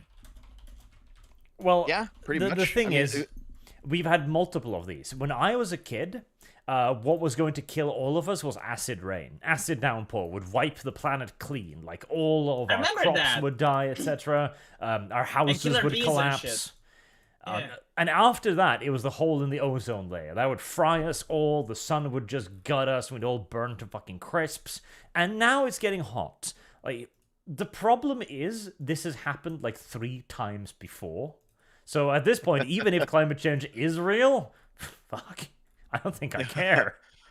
So, where I live, this city, it's a mining city, right? So, this place actually had real acid rain. Back when acid rain was actually a problem. It's not a problem anymore. But it was just due to the technology at the time. We didn't have a way to filter it out. We have the way to filter it out now. We solved the problem with technology. We didn't need to actually radically restructure our society and energy and economy and become socialists, right? We didn't have to do that. We just solved the problem with new technology. But acid rain, like, it's not good for plants. It doesn't kill them right away. It's not like actual acid, like what is it? The acid in your stomach that can burn through steel sometimes. It's not like that shit is falling I from don't the think the sky acid and like in your stomach destroying can burn everything. through steel. That I don't think it works that way. I think if it's concentrated, it can. Is it hydrochloric acid? No, that's Well, in any case, Yeah, but Heresy's like- the question. there's Fire some is the crazy answer. acids out there, and the implication was that rain would turn into some of those crazy acids. It did not. Basically, it means that like the pH level of the water is a little bit out of whack, and it's not great for plants, but it filters through the soil and it's fine. It's like minor damage to the plants, right? But because it was minor damage that was being caused by pollution, and that humans were actually doing it, everyone lost their mind about it, right? The ozone layer, we developed new technology to fix the hole in the ozone layer, all right? But because humans did it, everyone lost their mind about it. It's like, yeah, okay, we cause some environmental problems with what we do, but we also fix them generally. We invent new technologies, we keep studying things. Things tend to be okay. This idea that, like, oh, a new problem has arisen, we need to destroy ourselves to solve it. It's like, no, wait 5 years, we'll figure something out. You know what I mean? Like, it's people are they're like looking for a reason to be doomers, basically. Yes. Well, they're looking for a reason to implement socialism. It's Yes. literally, the thing is, this is what all extremists do. They will look for reasons to implement their extreme solutions to problems, real or imagined. The only difference now from previous history is that we've only really got one form of extremism currently. leftist. I can't wait for the fascists to come back, so at least we'll have some variety in our solutions. You know One that's will going be, to get clipped. we'll Why embrace do you do socialism. this to yourself? Why do you do this? The to other yourself? will be, It's let's going embrace to get Christ. clipped. It's going to get clipped, and the next time, like, someone is going to come with a fucking folder which they're building right now. It's like, oh, let me show you why Arch is a fascist. Look what he said. Oh, he did a joke about it. He was serious. He's going to resurrect Benito Mussolini right now if you don't stop him. But- Oh, man. I'm right, though. At least it would introduce variety into the news cycle. I could But cover didn't we leftists have, and rightists. well, we had that, Arch. We had that. Don't you remember when you had to go to the McDonald's and show them your fucking papers so you can sit at a table? Did you forget when they locked down the businesses and Hollywood can still manage to use the restaurant next door? I don't, So, Like, did I you don't think not that was remember? the right. so do we need to send this off to Erudite for your humanizing, Arch?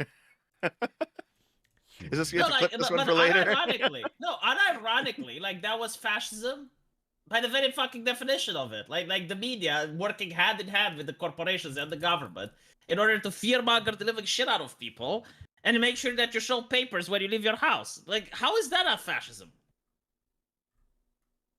And it came from the left. That's because the left is fascist. Also, by the way, Dev, you can't have theocratic fascism. It's impossible. Yes, you can. Okay, here. You know what? We'll meet in the middle, Arch. You can have like religious forms of fascism. The Romanian Iron Guard were obviously one. It's possible. What? That's not Aren't meeting in the like middle, Middle though. Eastern? Well, aren't Middle Eastern countries unironically Islamofascist, like Yes. theocratical fascism? No. Yes. Why not? The Real Senator says, "Hey, Arch, Dev, and V. Hope you're well. Thank you for covering this. You're welcome. But Also, but you're the Arch- one who's responsible for V making noises now. And Dev making noises, I mean, in the Super Chat. Archie, you have to elaborate. Why not? Because they're theocratic before they're fascist. Their fascism is not based on it being a political philosophy. It's based on them being extreme theocratic. They're a But what theocracy, if their not a religion? fascist state. What if their religion is structured the same way? Then like they're a Leviticus? theocracy. The religion comes first. They worship the church, not the state. Yeah, true. Well, but the interpretation I of the have religion lost. comes from the people running the state. Yeah, but the Like, they can interpret the religion any exists way they want. first. This isn't the chicken or the egg. It's the religion exists. The religion's rules are this. And yes, they could interpret it any way they want, in the same way that Games Workshop could interpret the lore to be any way they want, because the religion is made up. That doesn't mean it doesn't have weight. I guess, but Well, like, well- look at the Catholic Pope going like, oh yeah, well, actually, crusades are a thing now, and you get to wash away all your sins if you participate in the crusade. Right? But Yes. nowhere in the Bible does it state. In fact, in the Bible it says, "Do not kill." Yes, but first he tried to justify that via Christian means. He even went to the pontifice in Byzantium to try and justify it. And only when he couldn't find one did he declare a crusade, and then mixed it up, as you say. But the religion was still at the core of it. Well, here's the thing, Arch. Like political theory is full of ideologies that have these components that don't quite fit together, right? Like libertarian socialism is an obvious one. Libertarianism and socialism. You slap that shit together, it doesn't fit. It just doesn't fit. But nonetheless, it's still an idea that some dumb people hold, right? Yes, but that Yeah, doesn't mean na- it like- exists. Well, here's the thing, like national socialism. Like even that doesn't make too much sense because most socialist theory is based on the international. So like Harris you is can the question. theorize the Fire is the blending of two answer. different ideas and it's stupid, but I mean it's still a belief system. No, I would simply define it. If it's real, it must exist somewhere. Like, it must be tried. You must be able to identify it. And theocratic fascism is not. I think you can identify it. I think you can like I, the I think Romanian like Iron now Guard. we're, no, I think we're arguing semantics and definitions. It's pointless. No, I think V is Right. wrong. And I think Dev is wrong. And I think everyone is wrong. And I think somebody will donate dollars soon to make Dev go, oh, shit, I'm wrong again soon. McWilder Level says, maybe Prigozhin saved Wagner soldiers. Maybe. The martyrdom angle, that's possible Harris as well. is the question. That Fire he is the decided to answer. take the plea deal to save his men. Possibly. Alex Adamson says, anyone remember the Novichok poisoning? He's dead. Oh. Well, Michaela says, or a picture I of have his loved lost. ones with an angry man. That is also a potential bribe, yes. Like, you take back your soldiers and we won't rape your wife. Possibly. It's very Russian. Wolfsbane, or a fat stack of cash and a bullet to the head. Yep. TC Rock says it takes years to make a soldier from a civilian. That is true as well. And the Real Wholesaler says Ender's Game. The problem is, Dev has dragged us so far topic, I don't even know what he's Service referring to guarantees now. citizenship. Dev. Sorry. Dev. I think it was V this Dev. time. Hold on. No, Hold on. I do not do that thing. But why are you blaming me for? Ender's Game was an awful movie, but a decent book, apparently. McWilder11 says, at art, say in Jap accents, it is not honorable. Local Raven, me drone striking European family, GGE's next set. Space Monkey 0899, already answered in Anime Psycho-Pass Season 2. Psycho-Pass. Psycho-Pass is a pretty good anime. It is.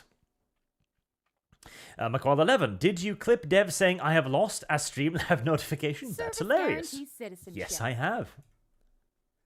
Oh, the honor goes to the real Holsonator who clipped it and sent it to me and did most of the hard work. I just put it in my Streamlabs. I also Service added in a guarantees little citizenship. picture of Dev's face with a hammer and sickle behind it. I saw it. God damn it. Space Monkey 0899 says, in the anime, hacker linked killer robots to game. Ah, yes, I remember that. Because he wanted people to go crazy, and then he unlocked it, so people thought they were playing a video game, but then they, like, changed the thing so they could see that they're actually killing people, and a bunch of people had a hard freak out over that. It wasn't people. It was like an alien. Yeah. But I actually I have realized that lost. that's what they were doing because like there were all the generals there and they were like so hyped up for him to win. The generals? Yeah. So like the Ender's Game thing. It was. That's not Ender's Game, it's Psychopaths. Service guarantees citizenship. Well, Ender's Game has the same shit, right? Like, but it's really the same stuff. It's like what you're talking about, the video gamification of warfare. Yeah. Well, essentially. Yeah. Mark James says, Dev, the chicken breast by itself won't be enough to lose weight. Put some greens with that breast. That's right, Dev. That's so. Understood. Well, here's the thing, guys. My current diet contains for dinner every day chicken breast and salad. Lots of salad. And you know what? It's all garden salad 'cause my garden's going pretty well this year. We got lettuce, we've got chard, we've got cucumbers, we've got peas, we've got carrots. It's good stuff. The Real Wholesale says, I'm with V on this. I dread the idea of dying surrounded by family and friends as the last of my lane drains out of me. Just blow me up. And also says, so we're releasing you alive into space then, Arch. Okay, well, I am fine with putting the Real Hallucinator on top of a ton of TNT and exploding him while surrounded by friends and family. I'm okay with this. Jack says, if you actually care about killing a person humanely, hypoxia. You go out happier than ever on a high in and no pain, literally. Well, that's an option. Modern Republican says, V, the best boy and gypsy. Anaklusmus1234 says, first time I've been able to catch the cast live. Much love and many thanks for all the great content, y'all. Appreciate you. Thank you for your donation. Calling Dev's content good, though. I'm joking. Dev makes good stuff. Don't do that. Me too. It's not very good. It's not very good, guys. Mark the Same says, saw a guy in Seattle who had Nurgle's rot on his leg. That's just Seattle. And he says, I guess this means Corpo can't keep their armies. The deprivatization of military in Russia, a true tragedy. And C.T. Thomas, the Beeps Peasant, says, Dev will never be American. He's too Canadian. That too is true. Yeah. You know, before the whole MAID thing happened, I like Canadian healthcare too much. Including the euthanasia. I said before MAID. TC Rock says, listening to Europeans talk about guns hurt my American eye is. 47R Book says, wait, so if you take a submersible and start operating it from a coastal location instead of a ship in deep sea and doesn't need a ship to support it anymore, does it become a submarine? No, because it still needs to return to harbor, and in that case, you will have a base for the submarine. It'll just be in the harbor. It will still only be able to operate a short while around it, and it'll need possibly even to be operated from the ship, like the ocean dumbass Titan thingy. Lord of the Possum says, hi V, loving the tweets, keep it up. Mark99 says, V, didn't you hear? Good-looking women are illegal these days. Hot men are fine, though. That's just true. Going for all the ugly women, unironically, all the ugly women that called me a pervert when I went on their timeline, they had shirtless men. That's true. Every single fucking one of them. Of course, because again, it's fine when they do it. Going for Gold 85 says, almost at half a year, not nearly enough compensation for the years I watched and enjoyed your content, but it's a start. Thank you for everything else. Thank you very much, Going for Gold. Right. There is still a million miles of Super Chat, so let's take the chance of moving on to the next topic, the ocean submersible. I have lost. Shit. Oh my god, Arch, when you have an hour and 15 minutes before bear trauma, speaking of submersibles... That's a submarine, Dev. Dumbass. Actually, Arch, did you see the... I tagged you on Twitter. Yes. The mod, the barotrauma mod of the submersible. You want to use that as our next sub? No. So the first thing we've got to start with this has got to be this little thread right here. I'll put it in the links channel. Why the Titanic submarine incident will be a victory for the working class. I'm pretty, so first of all, I like the fact that they're still LARPing, like they give a fuck about the working class. Like that is the most hilarious stuff ever. Like MAGA actually cares about the working class more than the champagne socialists do. But secondly, it is interesting that so many communists were cheering this. Well, Well, no, I mean, it's billionaires who died, so that's why it's in their class interest. Yeah, from but their like point some view. of them, like Hassan Piker, he's a millionaire himself. yeah, So but they- he's they LARPing as a tried- Marxist. Yeah, this is what I don't get. You know, it's like the degenerates that came at me, shaming me for wanting a hot girl in a video game. Like they tried to separate themselves from the degeneracy the same way that Hassan Piker and the other Marxists tried to separate themselves from their wealth. Well, it's the exact same Yeah. thing as what we talked about previously. Like it's rules for thee, but not for me. So Yeah, but I like- can give you I can give you their ideological reason if you want to know it. All right, go on. Okay. Why do they celebrate that the Pakistani kid has perished? Go on. Okay, so for them, bourgeois and proletariat specifically refers to the relationship to the means of production and not how much money you have, right? So because Hassan Piker, he works, he does work a job, he streams. It doesn't matter how much money he makes off of that work because he's still working, right? If you have somebody who doesn't work and simply lives off the interest, he's not a worker, he's an owner. Yeah, but So the he- billionaires there had jobs. Yeah, but I mean, they're going to say they're not real jobs because they don't believe that CEOs do any real work. They But don't. they They weren't also, just CEOs. Like some of them actually had jobs. yeah, So they don't. wait. They don't Hold believe on, that hold on. organization's a real job. They don't believe that organization is I don't want to labor. pass this really fast, but like Okay. a streamer, like Yeah. how many times did people not tell you, Dev, to get a real fucking job, right? Because it's like, Oh, oh, I'm sure all of us hear it all the time. Yeah, I'm sure like yeah, everyone who's YouTuber ever is worked on not a YouTube real has- fucking job unless you suck cock at McDonald's. Then that's not a real fucking job, is it? So Yeah. like you have a streamer which streams with an empty fucking microphone and a chair, showing Tucker Carlson videos, talking about what a real job is. Yes, because he works the means of production that Twitch owns. He doesn't actually own the platform. That's going to be his. That's his ideological then, view. all right, so even then, the 18-year-old, right, which was a student, like, does he deserve to die? I Yes. think he was 19, not 18, but yes, he does. Yes. Okay, Because so in all fact, students- also because he the benefits notion from- that it is any different if one of them is a quote-unquote child is completely absurd. A Harrison's 19-year-old is no child and has Fire is the actively taken answer. part in the exploitation of millions via his father. That is the communist but response to your isn't- question. Isn't that the same thing for like all the students then?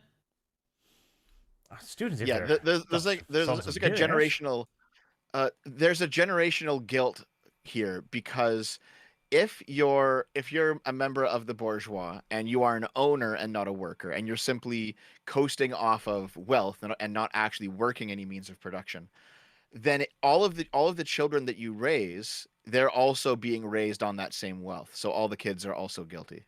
It fucks my brain. How is a CEO not a real job?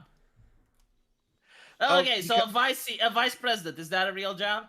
No. Like how low do So- we need to go until you so- get to so- the real job? So socialists view any sort of management or organization as not real labor because they're also generally anarchists and they believe that sort of thing isn't So necessary. the HR lady is a parasite according to them? Maybe, I don't know. I haven't gotten that far in there. Well, as you you can see. should. You fucking should. You just go ask them. What about the HR lady? You know, she gets paid a lot. Is she? Maybe they view that as like the anarchist form of, let's say, the community coming together and cooperatively managing itself rather than someone top down managing. I don't fucking know. These guys are She's got retarded. a lot of fucking power. Like sometimes the HR lady, which is literally Stalin, right? Like Stalin I was have the lost. HR lady of his time, right? And unironically, that's what he did, right? Like you have more power in a company if you decide who gets hired and promoted than if you're the CEO. Like give me an army of HR ladies that would only Harrison's the hire question. Christians, Fire and you're is going to the see that it's answer. going to become the most theocratic corporation. That even Arch is going to say that, okay, well maybe theocratic fascism can exist in this sense. V Listen, the continues on ideas are his quest retarded. to I find agree with you. logic in leftism. Go on, Ben. I just want to say that yes, I also agree that these ideas are retarded. So, a big part of this was the fact that you had three distinct groups of people. One group was just laughing at the ridiculousness of it all, the repeated idiocies that came out again and again. And there were a lot of really, really bad takes as well on that by people who are just not very smart and just don't know what they're talking about. But they were at least just trying to poke fun at it, for example. Let's see here. This was a good little example. So that one. So they used hand ratchets to tighten the bolts on the doomed Titanic submarine. And as the actual thing there says, yes, because over-tightening the bolts on a hull like that is actually incredibly dangerous. This is exactly what you do because you can tighten it to just the right tightness. This makes sense. But in the desperate race for people to find something stupid, a lot of people got carried away because this was the topic of the week and everyone thought that this would be the big topic. And Dev, you've talked about this, that there are way too many people on the internet that leap before they look in the hope of being first with the hot takes. And this was a lot of people.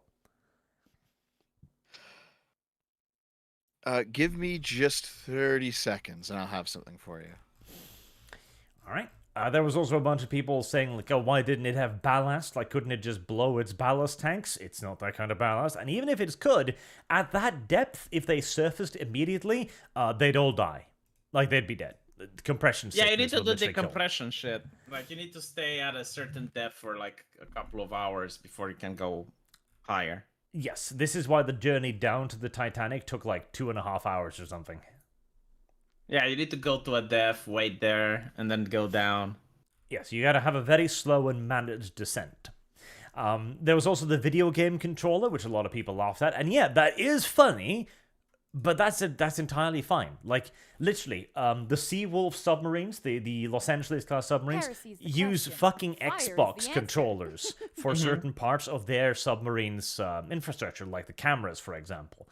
Because you don't need anything particularly complex. You just need a system that gives you the ability to have a handful of buttons and some directional guidance. That's about it.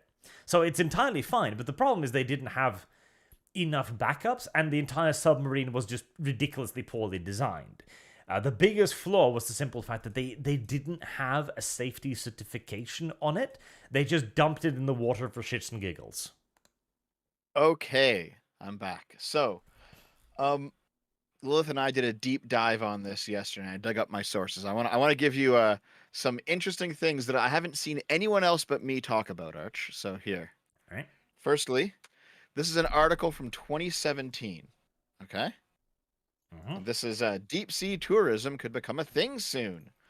Stockton, Russia's kind of like the Jeff Bezos of the ocean. So this is obviously, 6 years before today's disaster or this past week's disaster, where they were trying to play him up like the next big explorer, the same way that they've done with Jeff Bezos and they've done with Elon Musk with their spaceflight stuff. They're, it's the same kind of fluff piece, right? Mhm. Now, if you look in this article, you can see like he gets interviewed and he talks about like what he's trying to do, and it talks about like how the sub is built and how it works and all. Submersible. It's a fluff piece, right? Heresy's the question. Let's see. Fire is the 2. answer. Yeah, there's a bit, maybe a third of the way down, and it says to kick off a new era of human exploration of the oceans. Rush is trying to dispel 2 myths. The first myth is that submarines are dangerous. In the last 35 years, there hasn't been a serious injury, and there have been over 15 million people going. Statistically, submersibles are the safest vehicles on the planet. So there's some dark humor here about some of the things he said in the past. If you build a new submersible that no one built before, that doesn't make it safe.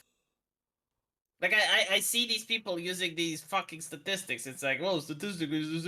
Yeah, but like if you build something, God, it's so annoying. But what's interesting is that the people writing that shit are going to resign now. Like, there's no accountability for writing that piece. Yep. So here's the second one though, because this one's from 2019 when this guy was still kind of on the rise with his new company. Another fluff piece. A deep dive into the plans to take tourists to the Titanic. For a handsome price, our daredevil inventor will bring you aboard his groundbreaking submarine to put Groundbreaking. eyes on the most groundbreaking. So if you go about, I'd say, just before the halfway point, there's a paragraph that reads, tourist subs, which could once be skippered by anyone with a U.S. Coast Guard's captain's license, were regulated by the Passenger Vessel Safety Act of 1993. The law was well-meaning, Rush says, but he believes it needlessly prioritized passenger safety over commercial innovation. And he says, the industry is obscenely safe because they have all these regulations, but it also hasn't innovated because they have all these regulations.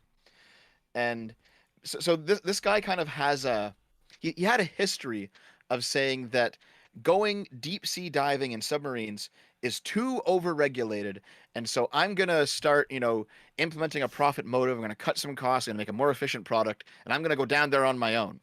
Mm-hmm.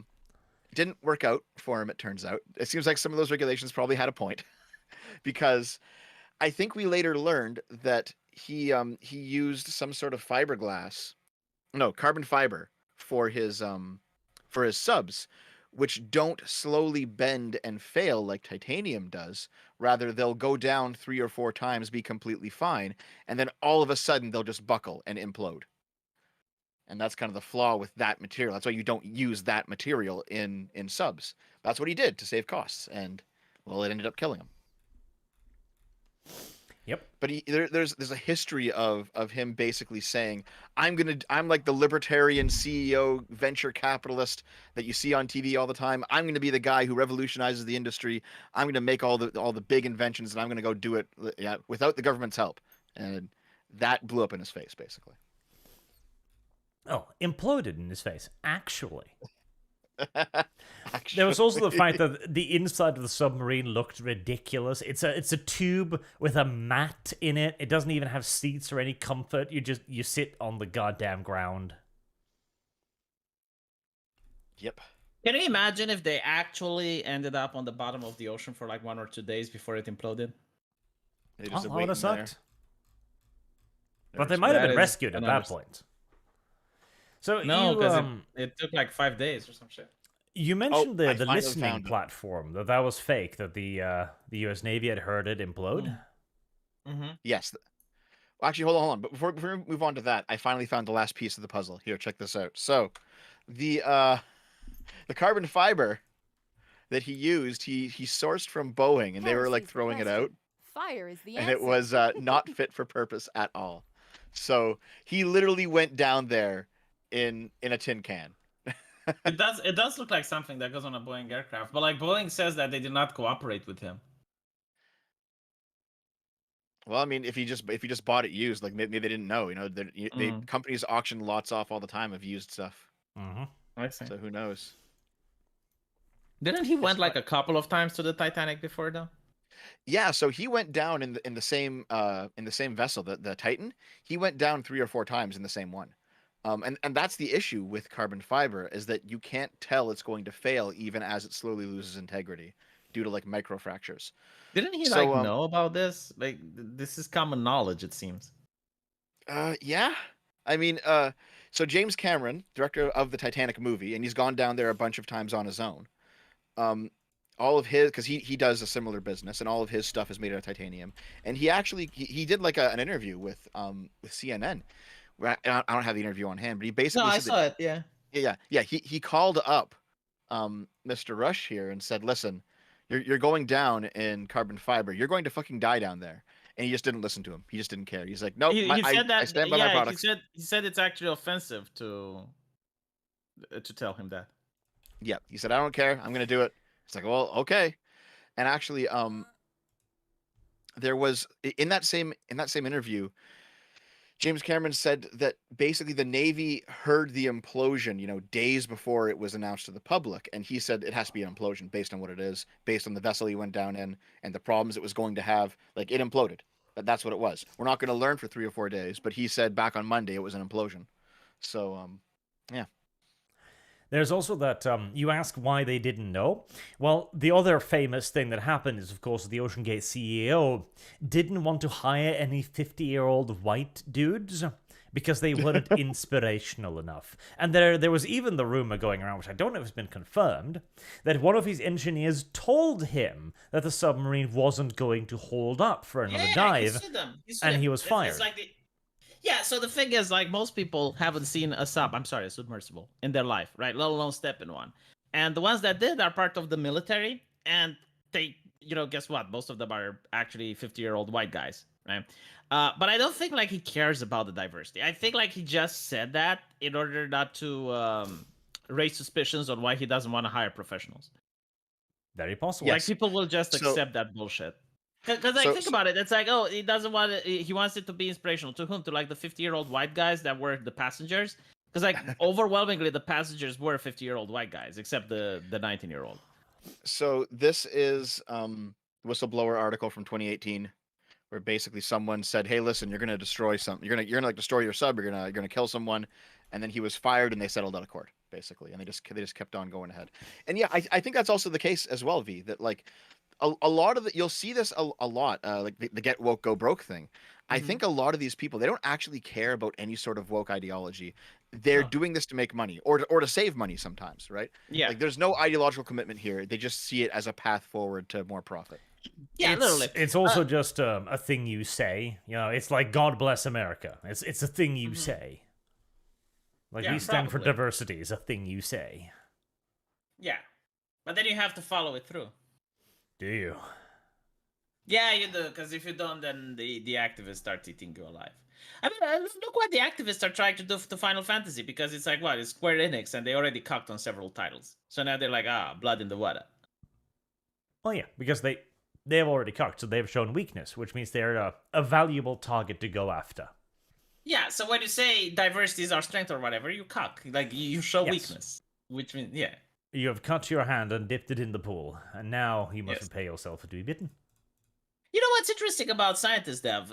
You said it's like Submersible are safe. They say the same thing about sharks. Like, for some fucking reason, even if you go and ChatGPT, they go like, well, sharks are actually friendly critters. And I'm like, really? Would you go next one? Like, why did the people going underwater go into those big shark cages then? Well, that's usually when they're gonna, like, chum the waters to attract them.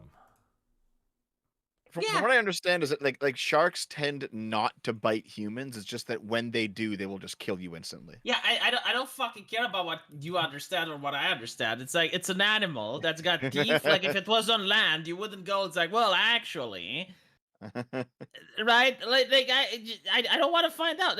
By the way, they killed one person in Egypt, and they killed 2 more last year and shit. And it's like, well, like what?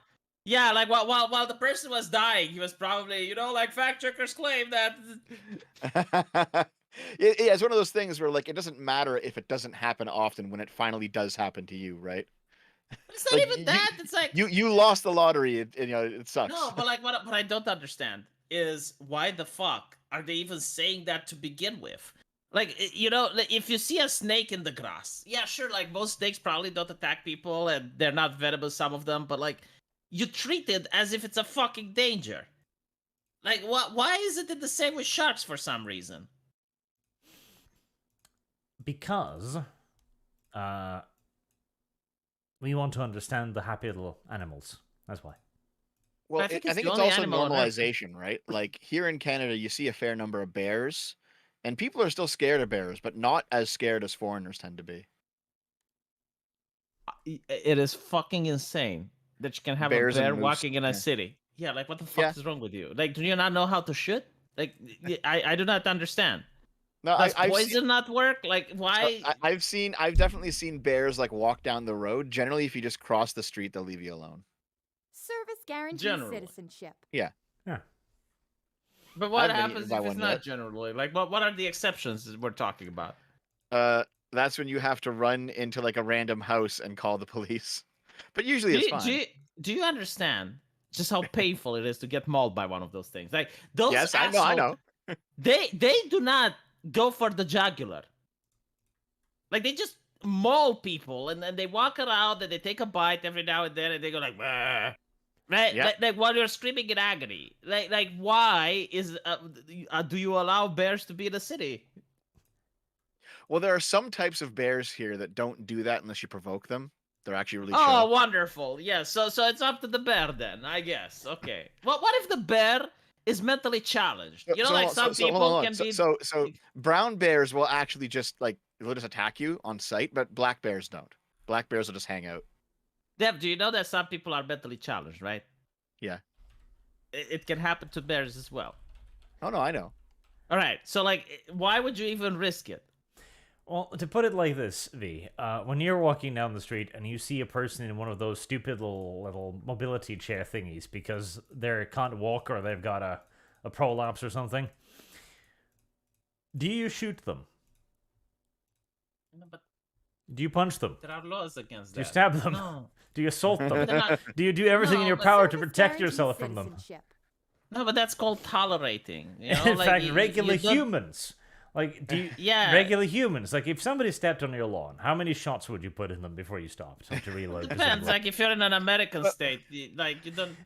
Like, it's the same rationale. Like, most people won't attack you, but there are murderers. Like, most animals of certain types that you recognize won't attack you. Like, if I see a deer in my garden, I don't go like, "Oh my god, fetch the magnum." I go like, "Stupid thing, stop eating But my lawn." if you see a moose, Arch, if you see a moose in your garden, If I see a moose, I don't go outside because mooses can be aggressive. Because I know that. oh, they can I be. see, Yeah. I see. Right, so No, bears mooses, can't, right? no, Like, mooses are a far larger cunts than bears. Oh yeah, mooses are actually more dangerous than bears are. Yes, by a significant factor. Yeah, so a moose can actually take out a vehicle, a bear can't. And mooses are used to being the biggest, fattest fuckers around, so they don't bother. They'll go after you. Yep. I'm actually much more scared of a moose than I am of a bear in Canada.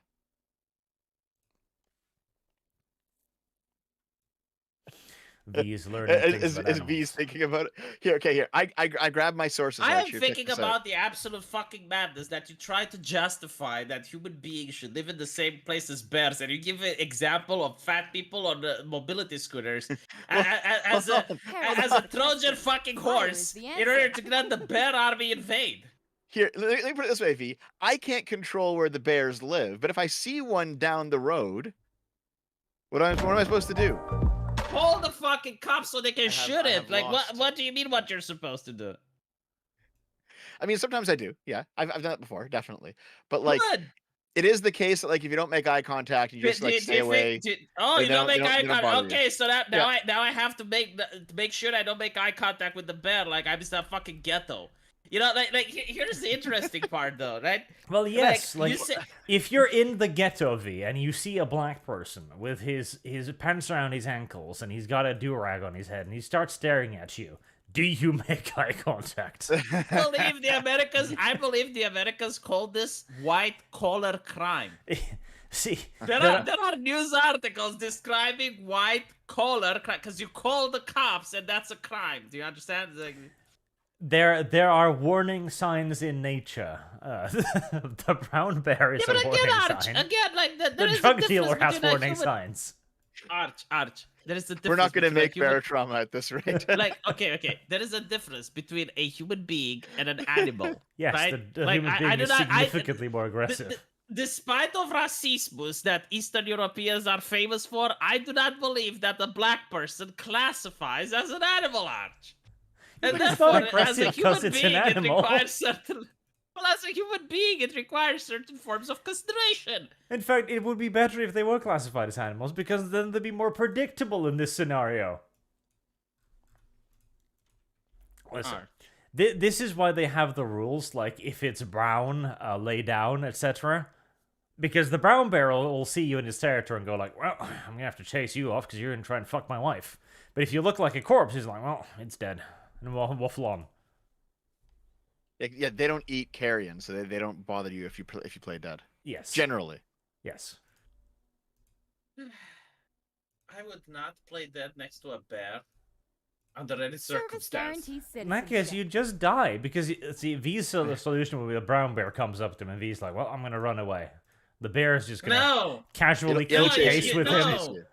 It's like, No, you you know I make can run yourself 60 big. kilometers per hour, right? No, Arch. No, you make yourself big and you go, Yes, the bear will That's- make itself larger and then hit you in the face.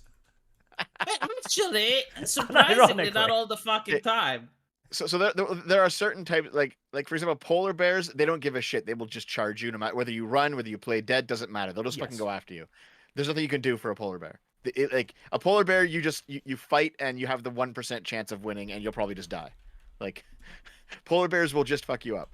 But there's other bears that if Heresy's you the like question. leave them Fire alone, is the they're not going to answer. charge you. It depends. They're different kinds of bears. Yes. And generally speaking, okay, right. Anti-racism time. Black bears are not the aggressive ones. Yep, they chill out. Yeah, black bears are fine. If it's brown, your best bet is to play dead and hope that it's not interested. If you go like V and yell at it, now you just attract its attention. And then you can make yourself large, and then the bear will stand up in front of you, and you'll realize, bear larger than V. Meanwhile, panda bears will hug you. They don't care. They're really happy. And then polar bears are absolute cunts.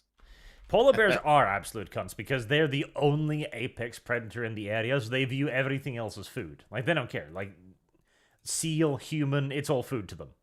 And they don't eat berries or any form of vegetables because there aren't any. Yes, there's not a whole lot of berries in the Arctic.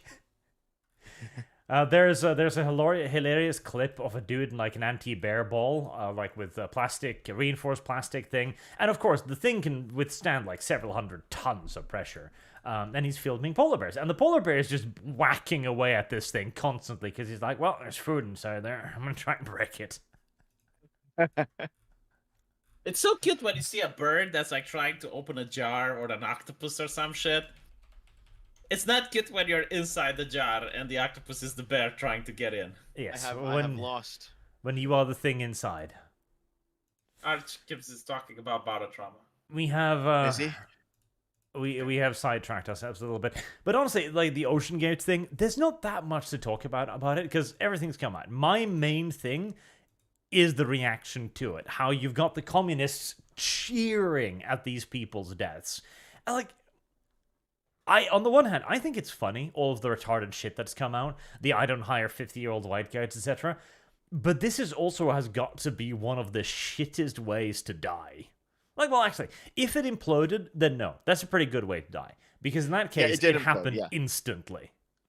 So when yeah, but when I the was looking communists into were this, cheering, I just want to put a parenthesis. When the communists were cheering, it was believed that these people are at the bottom of the ocean, freezing in temperature, with no place to shit and piss, with nothing to eat, and just living the horror as the oxygen runs out. And that's when the communists were cheering, like when that was the news, and that's what they thought. Yes. All right. Yep. Like I just want to point that out there because it's like it's not it imploded, so everyone died and. so when I was looking it up, basically the speed at which it imploded in 0.03 seconds. Yes, it's which milliseconds. is yeah, it is faster than your nerves can actually transmit a signal to your brain, and also during the implosion, the inside of the sub was heated to about the surface of the sun for a little bit, so everything just vaporized. Yes. So they didn't feel anything. It was instant. Is this like dying from a nuke? Like if you die from a nuke, is it the same? Kinda, yeah. Unless you watch Terminator, then maybe not. So that's the. I guess it's like how far away from the blast you are, because it's like. Yeah, it's pretty much. And if it landed on you, then yeah, it's instant. So Arch, what I sent you basically. So this is the last. This random TikTok is the last footage of the Ocean Gate submarine to go down. Yeah. So the company was known for hiring like young TikTokers and influencers, right? The reason that it's flying a Canadian flag is because the closest port to the Titanic wreckage is actually a Canadian port on Newfoundland. So pretty much, even though like the Americans were actively involved in the search, they were launching mainly from St. John, Newfoundland. Because I mean, Americans and Canadians cooperate in everything, so that makes sense. What else did I grab that was interesting? Okay, yeah, there's this. So yeah, it's not like there's a lot of communists on the internet who were like being retarded about this, but I did find a couple instances of people on the right also being retarded. So for example, you have Jack Posobiec, who says, "Holy shit, the Wall Street Journal is reporting that the U.S. Navy detected the Titan implosion on Sunday, Heresies but the question. Biden held the Fire news is the until today's answer." whistleblower testimony on Hunter. The entire thing was a distraction op." Now, Oh what my God. happened? Yeah, it's stupid. So what happened basically was that there was some whistleblower testimony in Congress regarding something happening in the FBI. There was like they have evidence of like career people in the FBI covering up the Hunter Biden stuff, which is all pretty much what everyone assumed to be the case. So there was whistleblower testimony going on, and apparently Biden, he used this story as a distraction.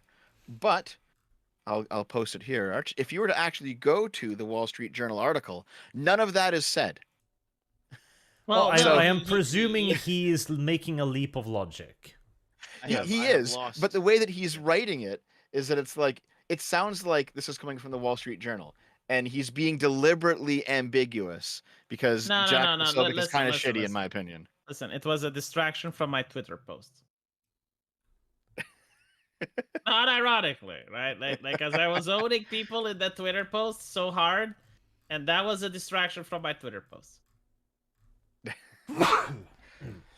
So the thing is, yeah, Jack's not being disrespectful the way that the commies were, but he's very clearly he's using a type of grammar where you could easily look at this and think that Biden's actually doing something, but he's not, and that's just him. That's just him making an assumption and not clarifying it, right? It's kind of a shitty way to word this tweet. Mm-hmm. Yeah, sure. What else do I have here that's interesting? I have a bunch of really bad takes and a bunch of memes, but I don't know if you really want to go over it. Well, it's almost 2:30 a.m., so like I can't stay awake. Sleep. Well, honestly, there's not that much more about the Ocean Gate thing. Honestly, like I did not want to even cover this otherwise, because it's kind of ghoulish. Right? It is. Genuinely kind of is.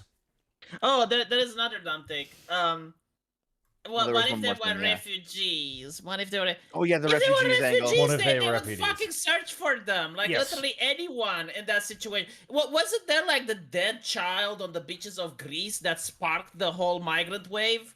Like what the fuck are these people on about? It's like, oh well, there's refugees missing all the time. Yeah, there are refugees missing, and they're looking for them. But sometimes there's so fucking many So- that the authorities don't have enough manpower to look for everyone. So what's interesting is that basically there was a boat of 750 refugees that capsized in the Mediterranean. I think they all died a couple days before this event. And as soon as this event started going viral, everyone's saying, "How come no one talked about that event? How come no one talked about the 750 refugees that drowned? Oh, because they don't matter because they're poor and because they're brown." But I mean, if Talk you go about it. back, Shit.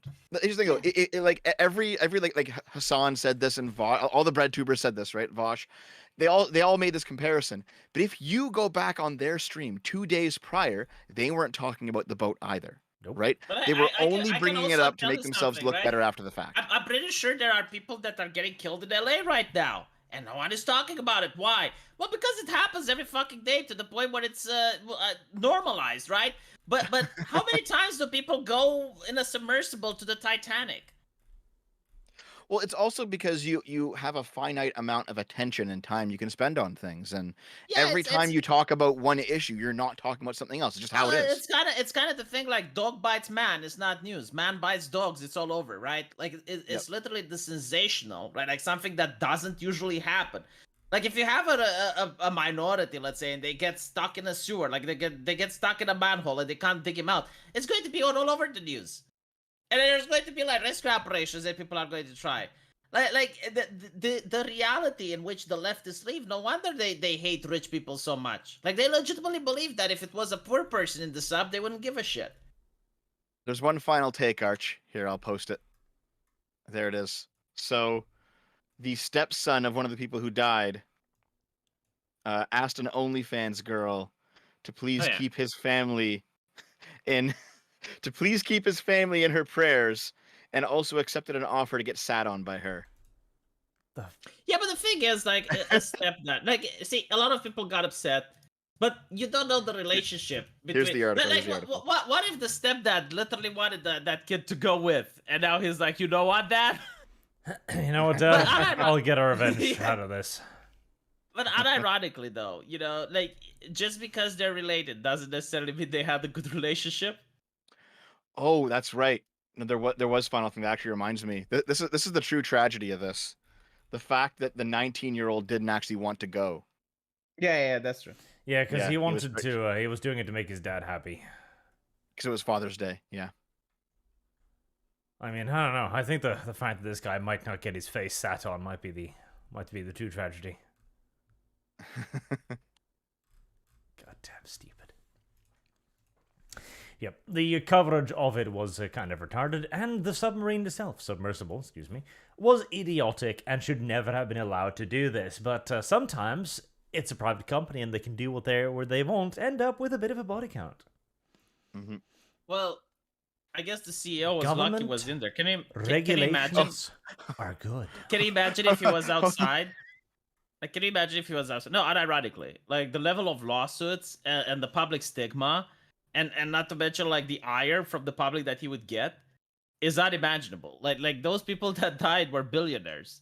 Like, imagine what their families would do to him if he wasn't in the sub with there. Mm-hmm.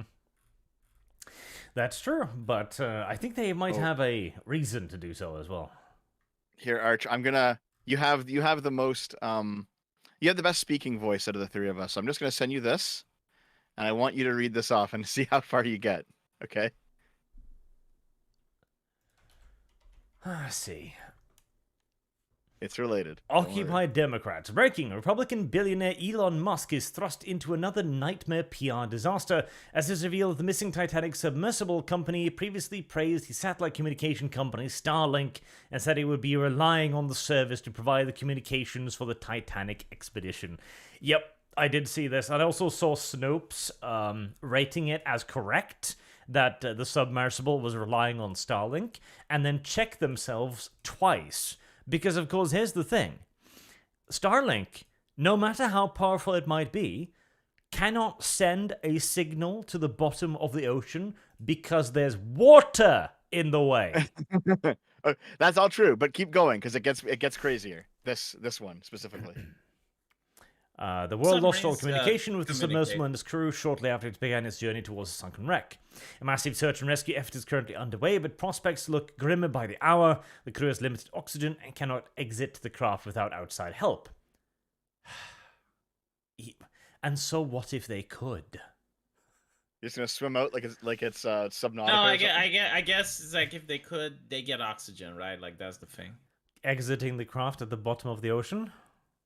No, like there was the news that it went all the way up. But But, even if like, they it, like had accidentally emerged. ascended or something. Yeah. Yeah, but at that Wait, point there- they'd be dead regardless. Yeah. Okay, keep going, Arch. It This must be actually gets really stated good at the end. That at this point there is no direct indication that Starlink failed or was the cause of this terrifying and possibly tragic incident. Retards. That said, given Musk's long history of screw-ups and reckless dishonesty, an investigation should be launched. Really now. Retweet and What? heart if you demand an investigation and consider investing in Tribal, a woke new Twitter competitor fucking good, that is currently doing a round of equity crowdfunding and just blew past 1.4 million raised from 3,600 of its users. If you want to own a small piece of what is quickly becoming the next big thing on social media, here's the link to do so. You can invest. It's just chilling. Fuck. Yeah, they took the story and then used it to advertise their own Twitter competitor. Like, this is the thing. But like, let me get this straight, right? So like they thought that Elon Musk not being able to send satellite signals all the way to the bottom of the ocean should be sued. Yes. Service guarantee. Well, Yes, no, they but also probably didn't that- even know that was how it worked. Like, they probably literally don't understand that you can't send signals from space put to it the this bottom of the way. ocean. Like let's put it this way. Let's say you're in a mountain area, and because of like I don't know, like the position of the mountains and whatnot, like for some fucking reason the satellite just doesn't go there. Just imagine some reason, I don't care.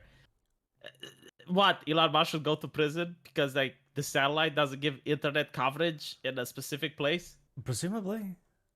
It just makes Presumably that is the rationale. But, like, okay. okay, so it's like if I have a solar panel, right? And the clouds come up, and now I don't get the sun, and I don't have electricity. Can I sue the solar panel manufacturer using this logic? Yes. But like, okay, there are 3 levels of ghoulishness. Okay, there's talking about it at all. We are at level 1 of ghoulishness because this is a fucking tragedy, and we are laughing at it because it is retarded. Much of this was just dumb, and yes, this was a whole of this guy's own making, no doubt about it. It's a tragedy that other people was involved in his idiocy, but it is nevertheless idiocy. Level 2 of ghoulishness is when you cover it for clout, when you make a dozen tweets or a dozen videos about it, and but you yeah, talk but this about is what it. the media does. Like this is Oh yeah, their no, the job, media man. is ghoulish, no doubt about it. And level 3 I mean, we're of covering right now, ghoulishness is this, where you go, oh, by the way, my political opponent might be responsible for the death of these people, which is totally tragic. By the way, check out my Patreon, my OnlyFans, and crowdfunding, please. This is level There's 4 3 of levels. foolishness. No, hold on. It's level 4. You miscounted, right? Because it's like level 3 is just like attacking your political opponent, and level 4 is advertising your Patreon. Disgusting people. Disgusting people. Yeah, but aren't we doing the same, Arch? Aren't Yeah, we that's why I covering said this ghoulishness without- level 1 is us. No, Ghoulishness level 1 is talking about it. Ghoulishness level 2 is laughing about it. Ghoulishness number 3 is covering for clout. No. Ghoulish level 1 is talking about it. And just in general. It is just discussing it. We are ghoulish level 1. I disagree. Like everyone was talking about it because it was in the news. Yes, that is ghoulish level 1. So like you're not allowed to talk about every tragedy you see. Like if you see a tragedy, you just pretend you didn't see it. I mean, I don't talk about tragedies. Vast majority of them. Only the So is it particularly retarded ones or the particularly important ones. so is it like if someone blasts a fart next to you and you're being polite and you just don't address it, like you don't talk about it? Yeah, I see. because you don't. Do you think address that's how it. the summoning It's went? It's like, weird. it's not weird. It There's is nothing weird in weird. addressing it. No, it's not. Yes, Chat, it is. is. It weird? The guy, I it is weird because the guy's probably already embarrassed that he farted next to you, and you go like, "By the way, did you know you farted?" Like he's just gonna like, yeah. Like, what are you gonna do there? What's step 2 in this conversation? Are you gonna shame him, V? Are you gonna yell at him like, "Don't you dare fart at me next to me again"? but if you don't shame him, what if it happens again? Well, did you know he did it deliberately? Did he look over at you with a How smug can I smile know if and I don't just talk to him on it? lock I eyes need to with you and confront just him on the dare you? issue. Like, what are you gonna do? Are you gonna call me You out on need- this? Yes, like if you fart next to me, like first you get the glare, and secondly you get the confrontation. You need to check that guy out. Why do you have 2 steps? Well, So you but- look at but him first. that- First, you need to search out eye contact. Is eye contact required before you move on to the confrontation? Yes, Sarge, body language. Okay, is so if he 70% simply of human just doesn't look conversation. at you, if he turns his face the other way, you're just gonna have to let that shit go. Well, no, because then he fucking knows. Like at least he knows, right? So like, there's no more need to be said. Like, he understood the issue. He feels guilt. It's like, why do you think I would talk to him? Is to get him to the stage where he feels guilt. But it seems that I can save my energy because he already knows if he looks away. I don't know about this. You would look away if you don't feel guilty? Yeah, I might not have noticed. No. I might if I not have didn't any feel feeling in guilty- my ass, V. No, if I don't I feel might guilty, be one I of would those look... people who's actually capable of literally shitting themselves without noticing. Yeah, but Arch, if You I don't was know. that person, and if... But if I did that, I would look you straight in the fucking eye. And it's like, But I well, was what are looking you gonna away. do about it, bitch? No. If I fart next to you, right, and I don't care, and I don't respect you, then I look you in the eye. And I'm like, what are you going to do about it? Yeah, I did it. I'll I have did it. you What you arrested, gonna do? Because I'm pretty sure that's a crime these days. Is it assault? Like, I'm pretty sure they would justify it in some country. Like, probably in Britain. Like, it's assault if you fart next to a woman or something. Alright, I'll go through a few more super chats, then we'll, God, we've still got topics. Okay, well, we'll do a couple of quick ones, then we might start wrapping it up. McWild11 says, at Dev, ignore V, give us preview of Save Horny. Wow, that was like 2 hours ago. I already did. Sorry. Actually, here's the thing. I didn't even give you a preview of Safe Horny. I gave you a preview of my video on Tears of the Kingdom about Link being a twink, which is gonna tie into Safe Horny later. Chat But on 5582 says, it will be more cute once we get a bow on its head. I think that might be referring to Gwen. Spider-Gwen, maybe. I don't know. Oh, Possibly. Spider-Gwen can be hot. She can. When she's drawn by people who know what a woman looks like. Ciro says, Dev, did you tell V about the dog pill? Oh, V is far deeper into I'm the dog aware. pill than Dev ever has been. Do you know that we actually were joking? so like the succubis from my game, like we were making a joke because we got the VTuber one, and it's like she's a Twitch streamer and shit. And it's like there was this joke like, what could she do when she's embarrassed? And it's like, well, when she was drunk, she drained the dog, and that's the meme. But like, I know the dog pill. It is true. Why is there an uncomfortable silence after I told the joke? Because it wasn't a dog, V. What do you mean? American Outlier says, hello, Arch and the gang. Hope all is well. As for me, the left gets stuffed because I'm going to make my manga with my beautiful and voluptuous woman. Good. Big tits are good. Big tits are wonderful. Big tits are your friends. The Ciro says, V, large corporeal manifestation t-shirt, when? Going that's for actually a really good thing. 85 says, that's a damn good idea. Along with tourist and anti-fan, we should add colonizer into our lingo and speak about SJWs moving into our hobbies/IPs. Yes, it's a good insult. McWald11 says, I agree with V. I found him Arn Trans Cyborg. I found him AM Trans Cyborg. V is Trans Cyborg. I have lost. I do not know what that is. Cito says, are Adam Jensen and JC Denton trans? Well, are they? Dev? V? I have no clue who those characters are. Dev is the trans expert, so. Yeah, I show. Listen, masturbating doesn't make me an expert. Yes, it does. It's a lot more knowledge than I have. That's true. Is that like is that a sexuality for where like you're attracted to trans people more than to... Yes, it actually is a sexuality, but even making reference to it is considered transphobic now. Well, there you go. So, not here's the thing. Now it's just been rolled into straight. So, like, if you're a guy who's exclusively attracted to trans women, it used to have a name, and now it's just straight, because differentiating it from being attracted to regular women now is bigoted. So if you don't want to fuck trans people, that's transphobic. But if you do want to fuck trans people, that's also transphobic. Yes. Mm-hmm. Yeah, because the former means that you're treating trans women differently from cis women, and they're the exact same ideologically, and the latter means that you're fetishizing them. So isn't it either like way, if you want to fuck women with big tits, right? Like you differentiate between women. Dev is what we call it, a chaser. He is a baster, in fact. Oh my god. Alex White says, assuming that this was not a massive psyop, then Prigozhin tried to start shit for one reason or another, so that he didn't get enough support to take Moscow, agreed to surrender on the condition that he and Wagner get to live. Kremlin won without fighting. And it's very optimistic, but possible. Obdulio says, Fallout New Vegas is going through this whole it's for/makes you trans gay, etc. memes that is an entire meme war happening within the fanbase. I hope the not trans win. Devil King 1994 says, every time I've heard the word cis used, it's always been in an insulting or sneering manner, never in a positive light or non-negative manner. That's why people see it as an insult, because they use it as one. God, that was supposed to be one of the main topics today, the discussion on that thing, like Elon Musk's thing, but it's not even a topic in comparison to everything else. Honestly, the fact that there's going to be a cage match between Elon Musk and Mark Zuckerberg is bigger news, I guess. He's going to get decimated. Who is? There's no fucking way. Elon Musk. Like there's no question about it. Like Zuckerberg will mop the floor with him.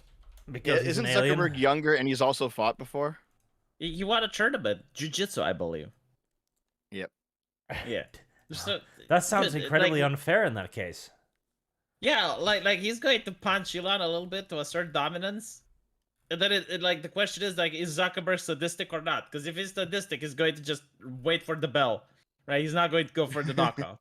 But if he is if he is a sadistic, then he would just KO him within the first seconds, and he's going to beam him so hard that even Elon's ancestors will see it.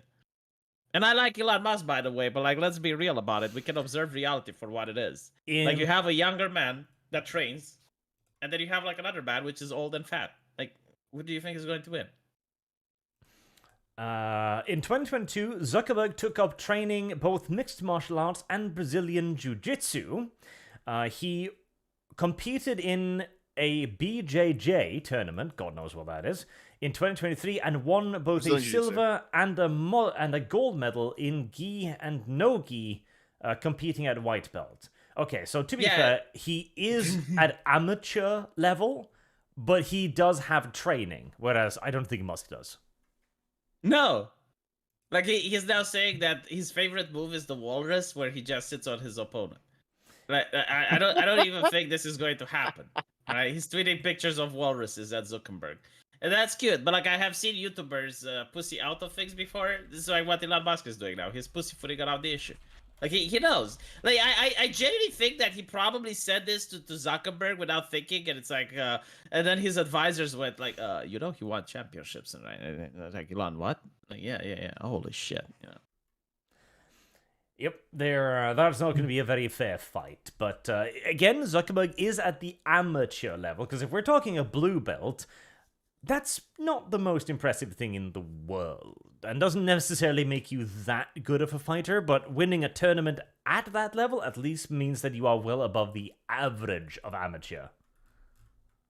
I mean, theoretically, if they had 1 year to train, and Elon Musk didn't run 4 companies, then he maybe... could reach round about the same level, yes. And I am an authority on this. I can speak on this, chat. Don't you come to me here. I fucking took Taekwondo for 5, 6, 7 years. I had a blue belt with red stripe. Like, I have actually done this shit. And it doesn't make you an amazing fighter just because you know a couple of tricks. But it depends what you study. Like, certain martial art, like karate, for example, is complete bullshit. From what I understand, boxing is very effective. Brazilian Jiu-Jitsu and kickboxing. That is true. There are massive differences. Like, for example, full admittedly, Taekwondo is more of a performance sport than an actual fighty thing. Mm-hmm.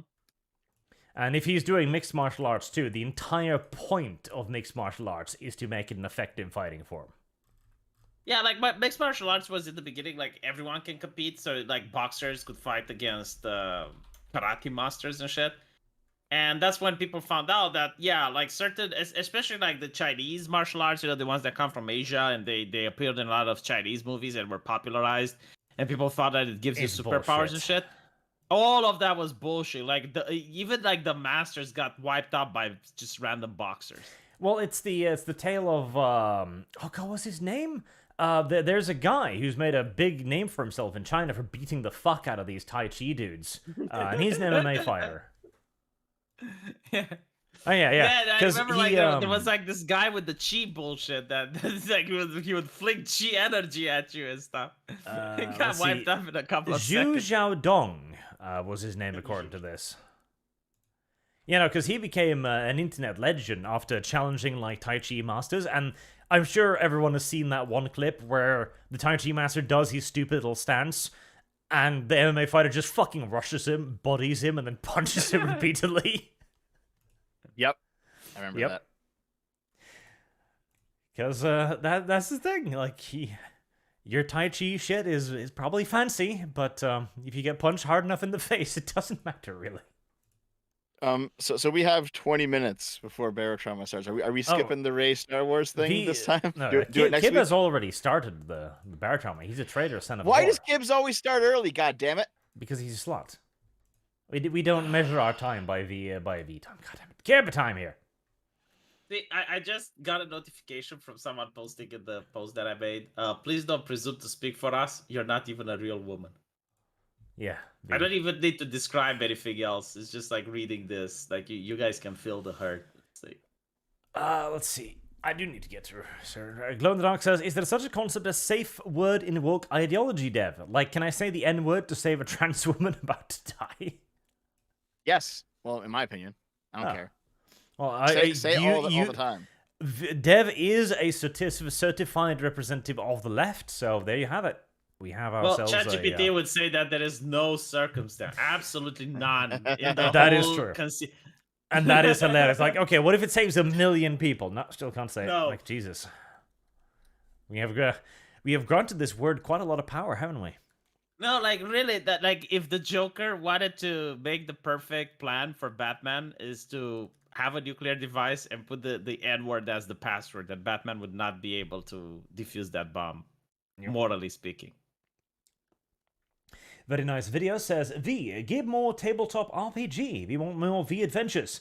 Think you can bash your head into a wall? You can play a big booba elf. You can be an evil cleric. The possibilities are endless.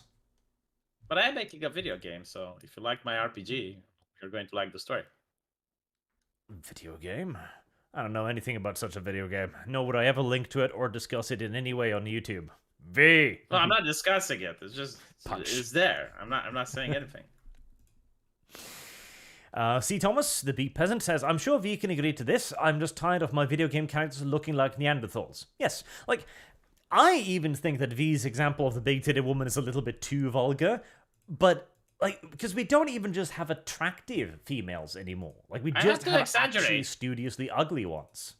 Yeah, but I had to exaggerate, Arch, right? Because it was, like, it's doing activism and shit. Yeah, to make but like even if like okay, so what? Like you're saying that there are no video games where a female character looking like that woman should exist, right? Like it's inconceivable that it. And by the way, like Dark Souls 1 has that type of woman, and she's one of the most popular characters in the Dark Souls lore. And you also have Lady Dimitrescu, and she's also very popular, right? Despite the fact that she's like big booba and very tall. Well, right now it's Pura from the new Zelda game, right? Yeah. Everyone's posting fan art of Pura, and she's an attractive lady. And I mean, part of the conversation is that Japan is still doing it. They don't care. They just don't give a shit. It's the West that's not doing it anymore, but Japan's still making attractive characters. And then part of the conversation is safe horny, because you see a lot of left-leaning people absolutely simping over Pura right now. It's like, well, hold on, isn't she objectifying because she's good looking? But that's just retreading old ground at this point. Nagels Crixos says, the entire strategy they seem to employ, beside browbeating, is when there are no alternatives, they will have to buy our stuff. Yep, that is part of it.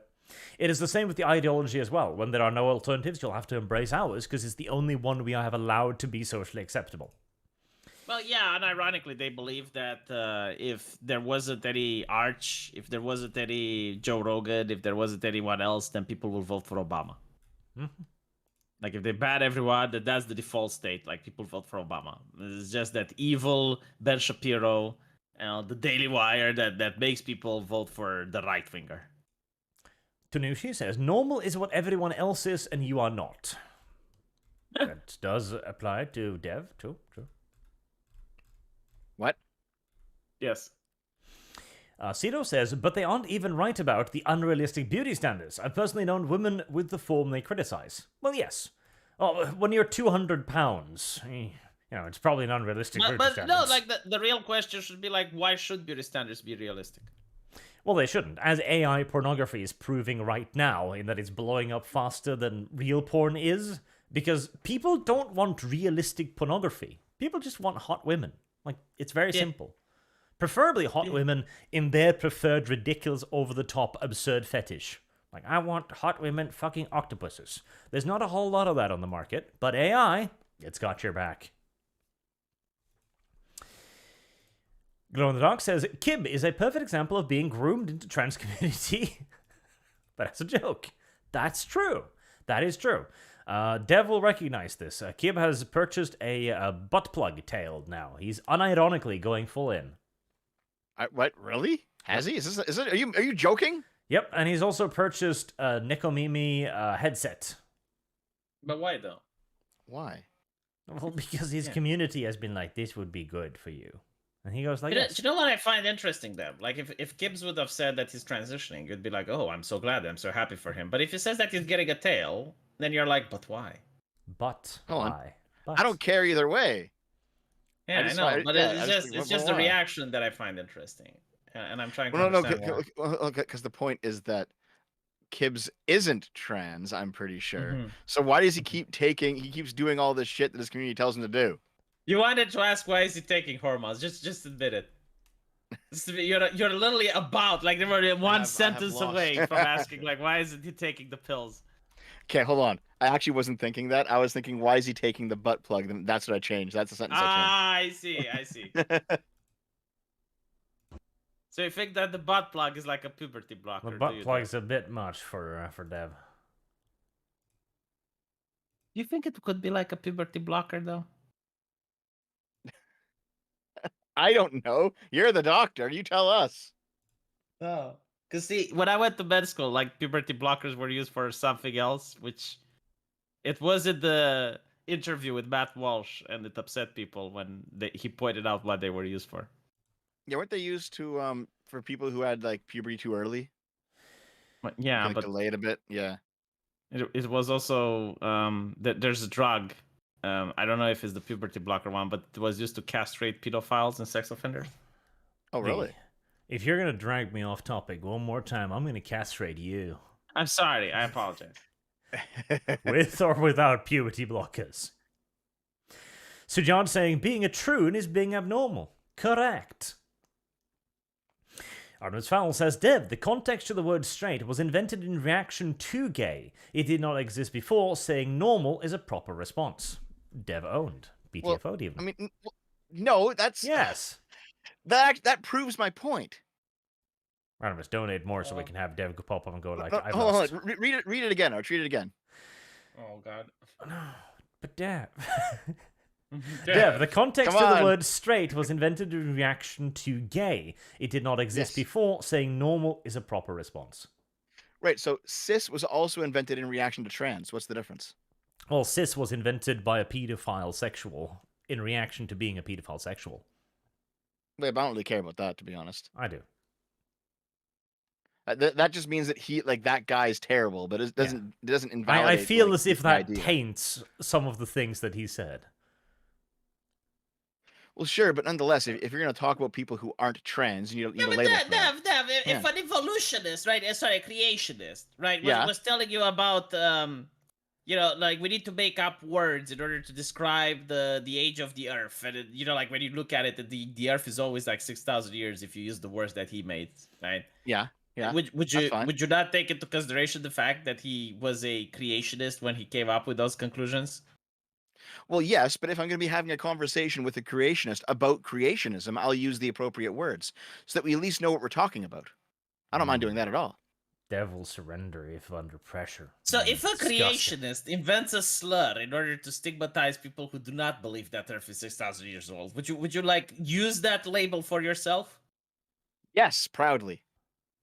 I would wave that flag. So if a creationist, I don't know, like comes up with a word like denialist, and it's like a huge stigma, and they get people fired for being denialists, like would you call yourself a denialist? Yes. Okay. Well, I would just reject that word altogether.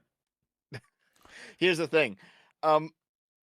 Basically, words are used to describe concepts, obviously, right? If there is a concept that means you're not trans, whatever that concept is, it makes sense to differentiate that from being you're not gay or you're not any other thing, right? Mm-hmm. There's a reason that we say straight to refer to that concept, the concept of being not gay and not just normal, because we're referring to something very specific there. I'm pretty sure like people would refer to the word normal for like until the 90s actually. For trans? No. You mean being like non-trans, I mean? For gay. Oh no, straight was in use in the 90s for sure. Oh, okay. So John says, cis, like most rotting axe wound nonsense, comes from groomers. Unironically correct, yes. The person who invented it appears to have had some rather interesting theories about how to raise children. Modern Republican says cis is fine. I would only see it as a slur if someone obviously uses it in a derogatory way. And that is part of the clue as well, because the reason why Elon called it a slur was because it was clearly being used in a derogatory and hostile manner, which is where it is mostly used. I do still disagree on the banning I think that's of the fine word. though, Arch. I guess fine. Like if you want to call people slurs, go ahead, right? Like if cis is being used in a negative light to make fun of people who are not trans, that's fine by me. Use it. Go ahead. Just a word. I'm more worried about the fact that it does set a precedent in that we are now using the tools of the left, because the left looks at us and goes like, okay, this is your word, we're going to ban that word. We're now looking at the left and going, this is your word, we're going to ban this word. And part of me thinks that's entirely fine. In fact, I think that the left should be actually genuinely, unironically abused for a period of time, to be taught a certain lesson, because maybe, whilst being on the receiving end, they might look at themselves and go, well, this sucks. I don't want this to happen to me anymore. And then they might realize, oh, I did this to other people. That is my hope. But the issue is if we continue going down that route, because eventually we will simply become them, but the other way around. Mm-hmm. Arch, you've now come around to my position. Welcome. Disgusting. No. I think like you can't do it for a little bit up until they come to the table and say like, all right, well, let's have principles. Yes. Basically, you have to do that until they are willing to actually give a little bit. Yeah. Crush their testicles until they ask you to stop, and then listen to them. Like, okay, under what terms shall we cease? Mando says, Dev, my fellow Canadian, using the enemy's terminology cements it into reality and credibility. Just stop. Get some help. Own. Nah, it's stupid. Destroyed. Nope. Here's how. Nope. Crush. Here's how you win decisively. It's when you beat them at their own game on their own turf. Otherwise, you do just argue over definitions. Like it's like, okay, they want to use the term cis to refer to people who aren't trans. Fine, I don't care. I'll still beat them all at any trans argument they want to put forward. Well, what if I want to use a term and they don't like it? Yeah. How about that? Fuck them. Fuck them too. Glow in the Dark says, Day of the Fiery Rake, Dev. There are a couple of terms that I can't even say on this channel. You know, there are several terms you can't say on this channel. So they can they can decide which words I can't use, and by they I mean the activists. But I'm not allowed to go like, yeah, you know what, Elon Musk, yeah, sure, go for it. Chats, are there any amongst you who are animators? I would like somebody to make this image on screen right now, but with a wavy Soviet flag in the background. That would be great. So John says forest fires were caused by feminist firefighters. There was a rumor going around that it was a diversity hire firefighting crew that set the controlled burns as an exercise and then it blew up. That did turn out to be false, at least partially, as it happened days before the full-blown fires. What's actually going on is that there's something like 30 fires happening across Canada right now, and one of them was that, but only one. One of them was set by women, the others were set by God. 427 R-Book says, speaking as a chubby chaser, nah, they don't like us either. If you like a fat chick for being fat that's fetishism and haram. You have to treat them like they're the same as a supermodel. That sounds difficult. Margus Crixus says, there are a lot of arsonists that have been caught. Well, burn Canada, burn. Urashima Otaru says, climate crisis bullshit has been pushed since the 1800s. Correct. In fact, it was the great cooling down of the planet for a time. Midwest Finest says, V been cooking the last week, cooking with oil. Twitter Freaks has awakened the troll. He has indeed. Macworld11 says, at Dev, yes, acid rain is from sulfur in brown, low-quality coal. Makes sulfuric acid, destroyed huge forest in Czech Republic under communist rule. And then we figured it out. That's true. Well, that's true, though, but, like, they were saying that in America, in Canada, in, like, developed countries, that the same thing was going to happen, even though we had much better technology and higher standards. It just wasn't going to happen that way, you know? And it didn't happen that way. Marksman of 117B says, V, the church can create the state to serve it. Correct. There is no such thing as theocratic fascism. So you don't think that the state can create the church? No. Didn't the British king did that? No, like he simply took the existing religion and then reformed it to serve himself better. He didn't create a religion. Did he actually change parts of the dogma and stuff? Only parts of it. It's basically Harrison's putting question. people who are more Fire loyal is to the him in answer. charge. Mm. Sandoom says, V and Dev don't understand theocracy. Time for an ArchCast field trip to the Middle East for some education. Yes. So John says, socialism is a communal system. National socialism revolves around blood and soil. Jews with targets like the rich are targets for current year socialists. Yes, that is correct. All right. So I want to blow through 2 more topics super quick. And then we'll begin finally wrapping this monster stream up. We haven't even been going for that long, but it's so many things. So, let's see here. Can I find a good link for it? I take it you guys have heard about Disney firing their diversity executive? Yeah. Yes. So No, actually, I haven't heard about that at all. Oh, I'll put it in the link channel. Disney's chief diversity officer, Latondra Newton, has been Yito-Cheetoed.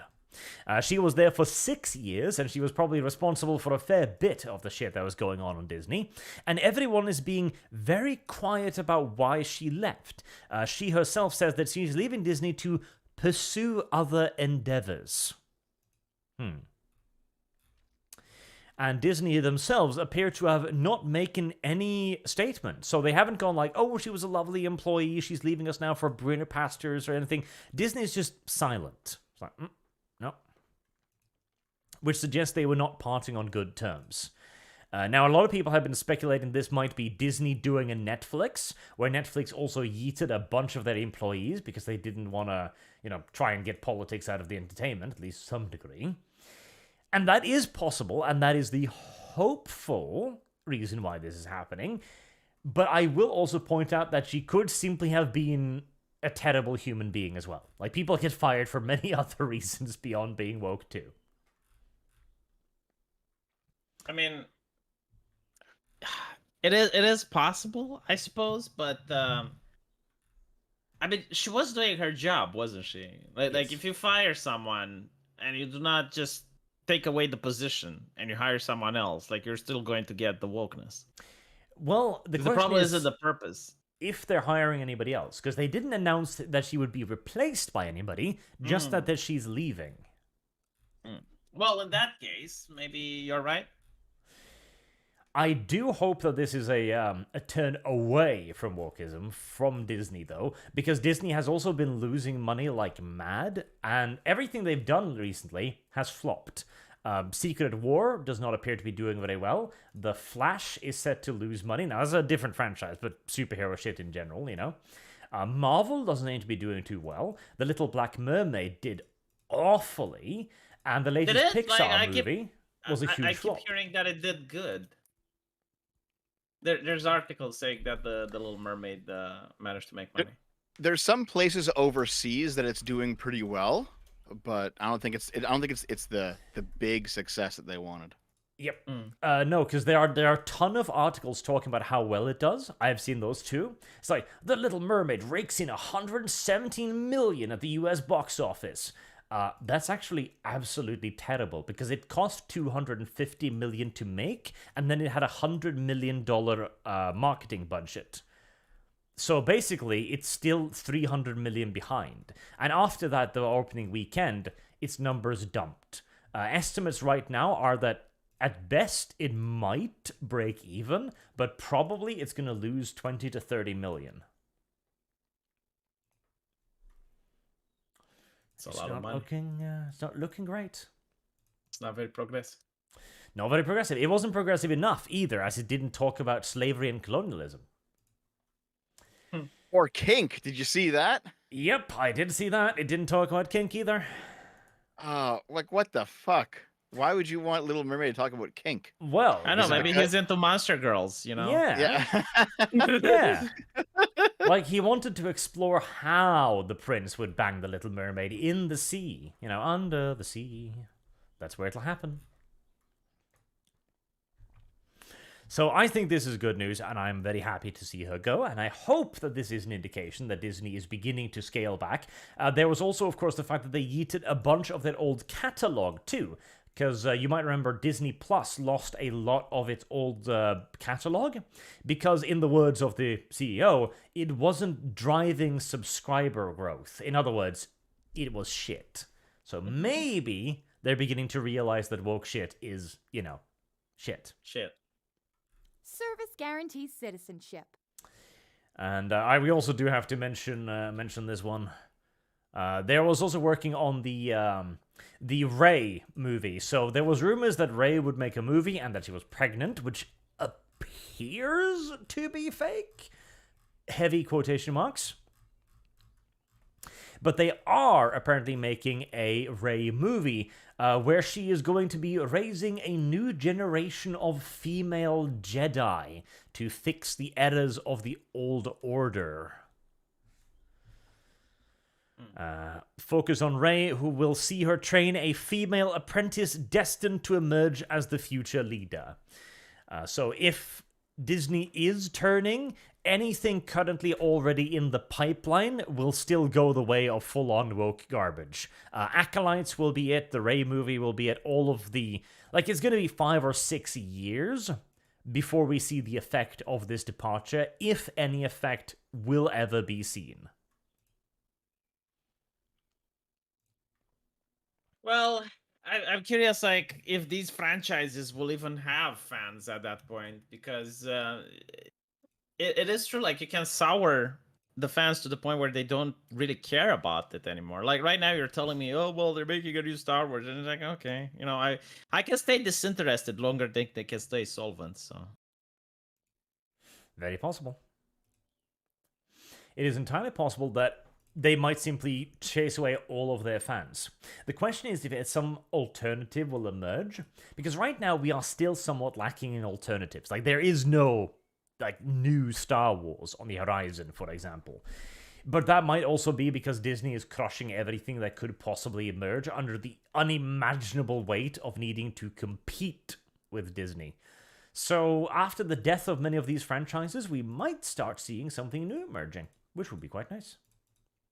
So, firstly, I don't know if either of you know anything about the old extended universe of Star Wars, but that was literally Luke Skywalker's storyline that he was supposed to do.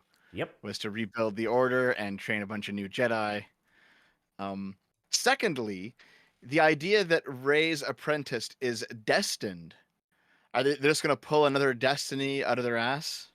Yes, Is that what they're doing? because, it's exactly the same as we discussed earlier today, right? It's okay when they do it. So they had to let the past die, kill it if you have to. That was them wiping out old Star Wars canon. What were they going to replace it with? Well, the exact same thing, but with their brand on it. That's what they're doing. Rey is simply going to become Skywalker now. Because that was always the plan, to replace Skywalker with Rey. Are people even identifying with that? Do you see Rey T-shirts? Do you see Rey memes? I mean, you do see Rey memes, but they're usually to make fun of her, right? It's not. But do you see Rey action figures and because I remember when Darth Vader was a thing, everyone was like, oh my god, Darth Vader, and they had the helmet and shit. Yep. I see them all the time. V. The store shelves are just full of them. Yep, that's true. There's a lot of Rey merchandise on store shelves across the nation. So there's one final interesting thing I think I can share with you then. I'll drop this in the link channel. As part of what you're talking about, Arch, Star Wars has just cast its first ever transgender actor. Oh, do you know who it is? No. Do you know who it is, though? It's Philosophy Tube. What? Oh, fuck off. Oh, that's disgusting. Oh, that is the biggest virtue signal I've ever seen. That is awful. Yep, just scroll down a bit. According to her agency, British actress Abigail Thorne is due to play Ensign Eurus in The Acolyte, making her Star Wars' first ever transgender actor in a non-minor role. Literally. Okay, so after years of pandering to this community, they finally just went okay, what if we just put one of you in the show? Will you watch it then? But why do they have to choose Philosophy Tube? Well, I mean, we could... there is some baggage around Philosophy Tube. Oh, there's a lot of baggage. Yes. There is a little bit of baggage. So maybe this is a good idea, Dev. Maybe this is what we call ammunition. So, Philosophy Tube is one of those trans activists who outright says that gender doesn't exist and you don't need dysphoria to be trans and it's all legitimate. And one of those activists that is actively destroying the goodwill of, let's say, non-activist trans people. You know, like people who just want to be left alone. This is Philosophy Tube is like poison to those types of people. And then of course there is the Philosophy Tube iceberg, where once you start like researching why Philosophy Tube transitioned, there's some weird history there involving some other people that maybe that's too much to go into for this one stream. Yes, Philosophy Tube has baggage. So I think this is on second thought, this is a fantastic casting choice, as this is what we call content. Lots and lots and lots and lots of content. So here's what's interesting, though. So if you read the article, it says, according to her agency, United Agents, British actress Abigail Thorne is due to... Yeah. So that link leads to her acting profile, right? If you click on it, the United Agents link.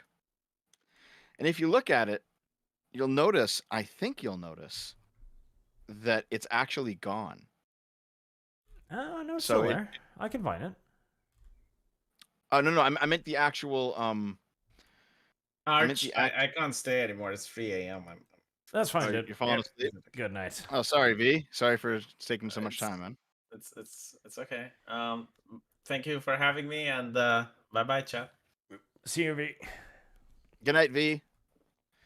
So yeah, if you go to the United Agents link, and you go, it's her profile in United Agents. You'll see like television, Django, Ladhood, Chivalry, The Prince, but I don't think you can actually see the Acolyte credit, but I think you can find it in an archive link. So I think what happened was either her or her acting agency put it on her resume without like running it by Disney, which is why it's gone. And maybe she's in trouble for that now. Or speculation. Maybe Disney like got in contact, like they did hire her, but then Disney did their background check and they got a little bit too eager, so they put it out there, and then Disney sent an email. So we Googled you, and no. No, you can't in fact be part of Star Wars. Yeah, in fact, no.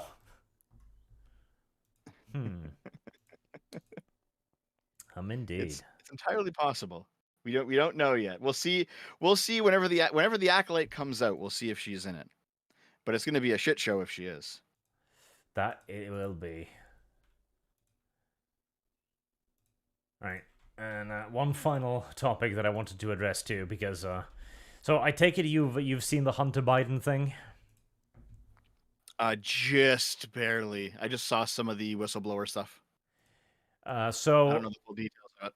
There is a series of Hunter Biden WhatsApp messages that seem to have come from the three-letter agencies, guarantees citizenship. which suddenly started to do their job. That's weird, isn't it? It's like all of a sudden, all of them are like, oh yeah, we've got lots of details on these people, actually, and we're investigating them, and all stuff is coming up. Like, wow, that's nice, I guess. Where he was apparently... So this is a message. And Zed, if I get a call or text from anyone involved other than you, Zhang, or the chairman, I will make certain that between the man sitting next to me, his father, me and every person he knows, and my ability to forever hold the grudge that you will regret not following my direction. Message continued. I am sitting here waiting for the call with my father. So this was after, apparently, an arrangement that he had come to with some person by the name of Zhang, or the chairman, didn't come through. And he was then threatening them with what his father might do to them. Yep. How likely is it that those are actually real texts? Have they been doctored, or is that like, you think it's real? What's the scoop? We don't know. Straight up, like, we don't know at the moment, because there's been a lot of stuff that has happened very, very suddenly around Hunter Biden. He also was, he took a plea deal with his tax charges, which seemed like a lot of people are calling it a slap on the wrist. I don't know. Hiccups, U.S. tax law, so I don't know. But he was accused of not having paid taxes in like 5 years, or at the very least having paid them late, and also giving false tax reports for those 5 years. And his sentence, there was also something about getting a gun, etc. And it was all taken down to a misdemeanor, where he would serve no time in jail, etc., and would not need to settle any additional fines, just pay the additional tax he owed.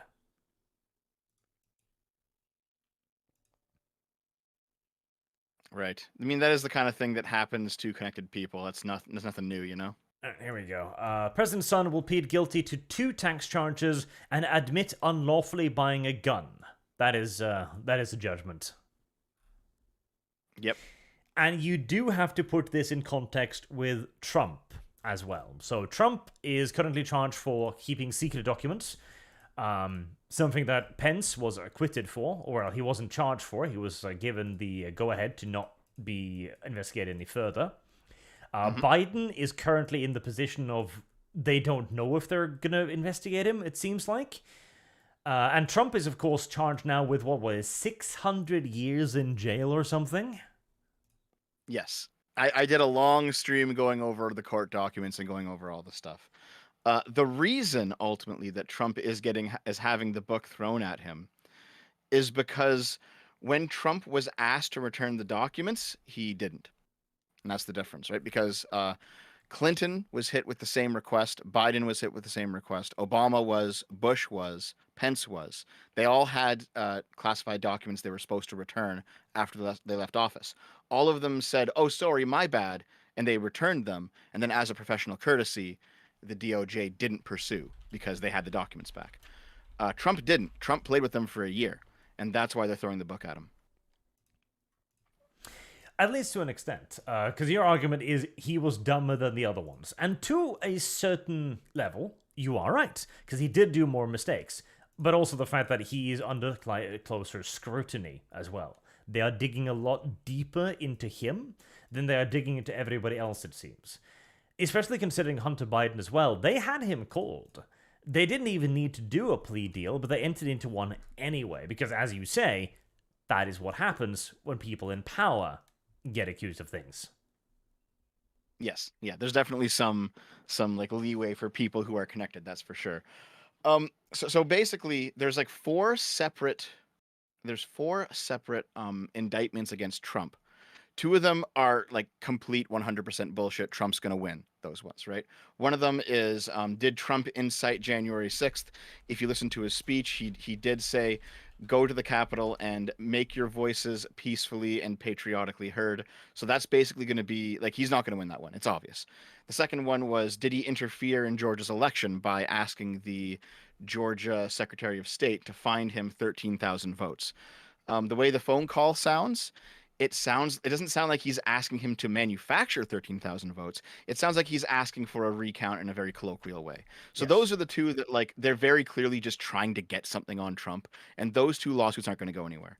The third one is the Stormy Daniels payoff, and they're like very clearly reaching with that one, right? Because with the Stormy Daniels payoff, they discovered that, like, if they could prove that the Stormy Daniels payout, because it was done through his lawyer and improperly filed with taxes, but it was done to improve Trump's standing during an election. If under New York state law that counts as an election donation or a campaign donation, which it actually might, then that means that now it's a felony, not a misdemeanor, and then other crimes committed during a felony also become felonies. So like they're really stretching the law to try to get him on that one. So it's true that there's definitely elements in the government that they are stretching the word of the law as much as they can to try and pin Trump with something. However, for the fourth indictment, the documents one, they do just have Trump dead to rights. Like, he actually just fucked that up, and it's completely on him. If he just gave the documents back, he'd probably be in fine shape.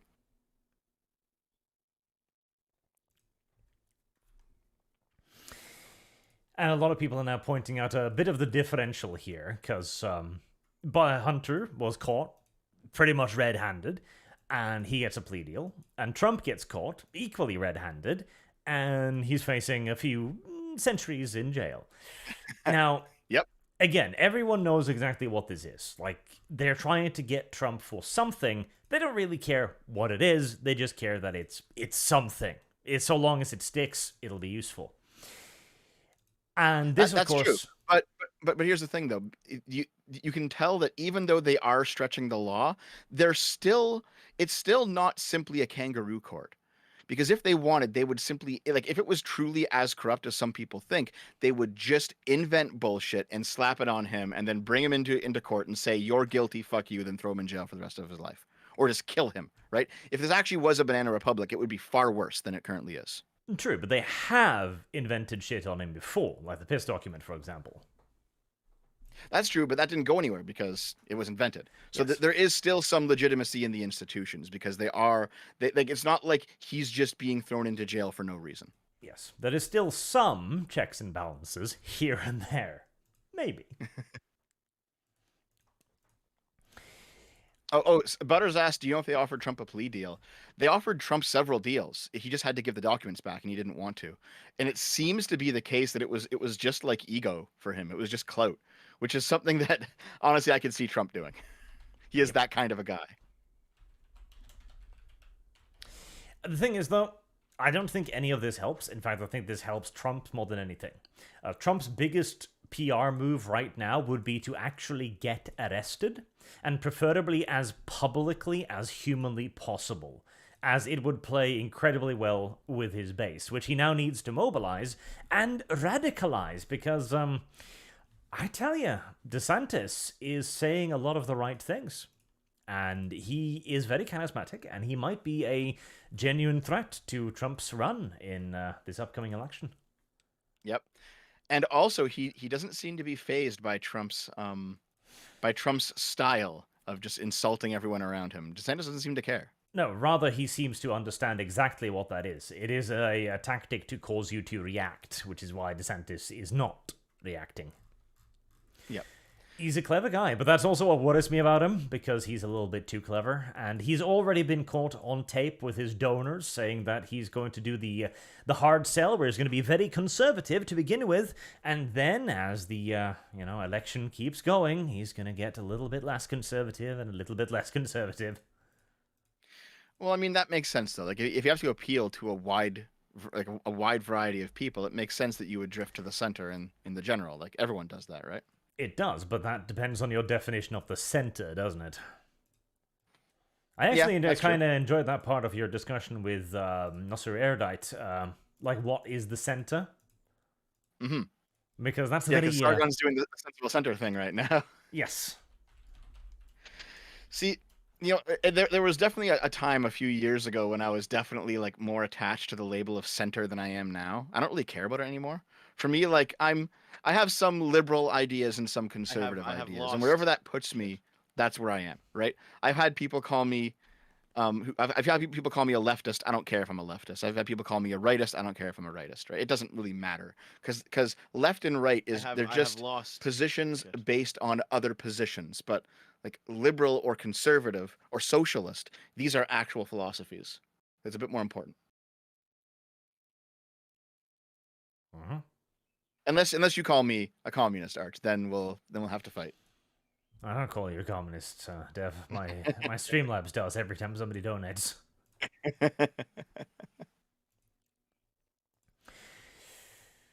All right, that was more of a side topic because it is exactly what you'd expect it to be. It is a son of a powerful politician, a wealthy politician, getting off with a slap on his wrist after committing an obvious crime. Like, whoop-de-doo. Genuinely whoop-de-doo. Like, this is not how the system should work, but it is how the system does work, and we all know it. And we all pretty much just accept and live with it at this point. So, because Hunter, he isn't as smart as, let's say, Hillary, it may be the case that having the whistleblower testimony, if the Republicans win big in 2024, maybe then they'll actually have the political will to do something about it. Like, Possibly. You and I were around back in 2016 when Hillary was like playing dumb during her testimony, saying like, "Did you wipe the server? What, you mean with a cloth?" Like, we all laughed at that comment, right?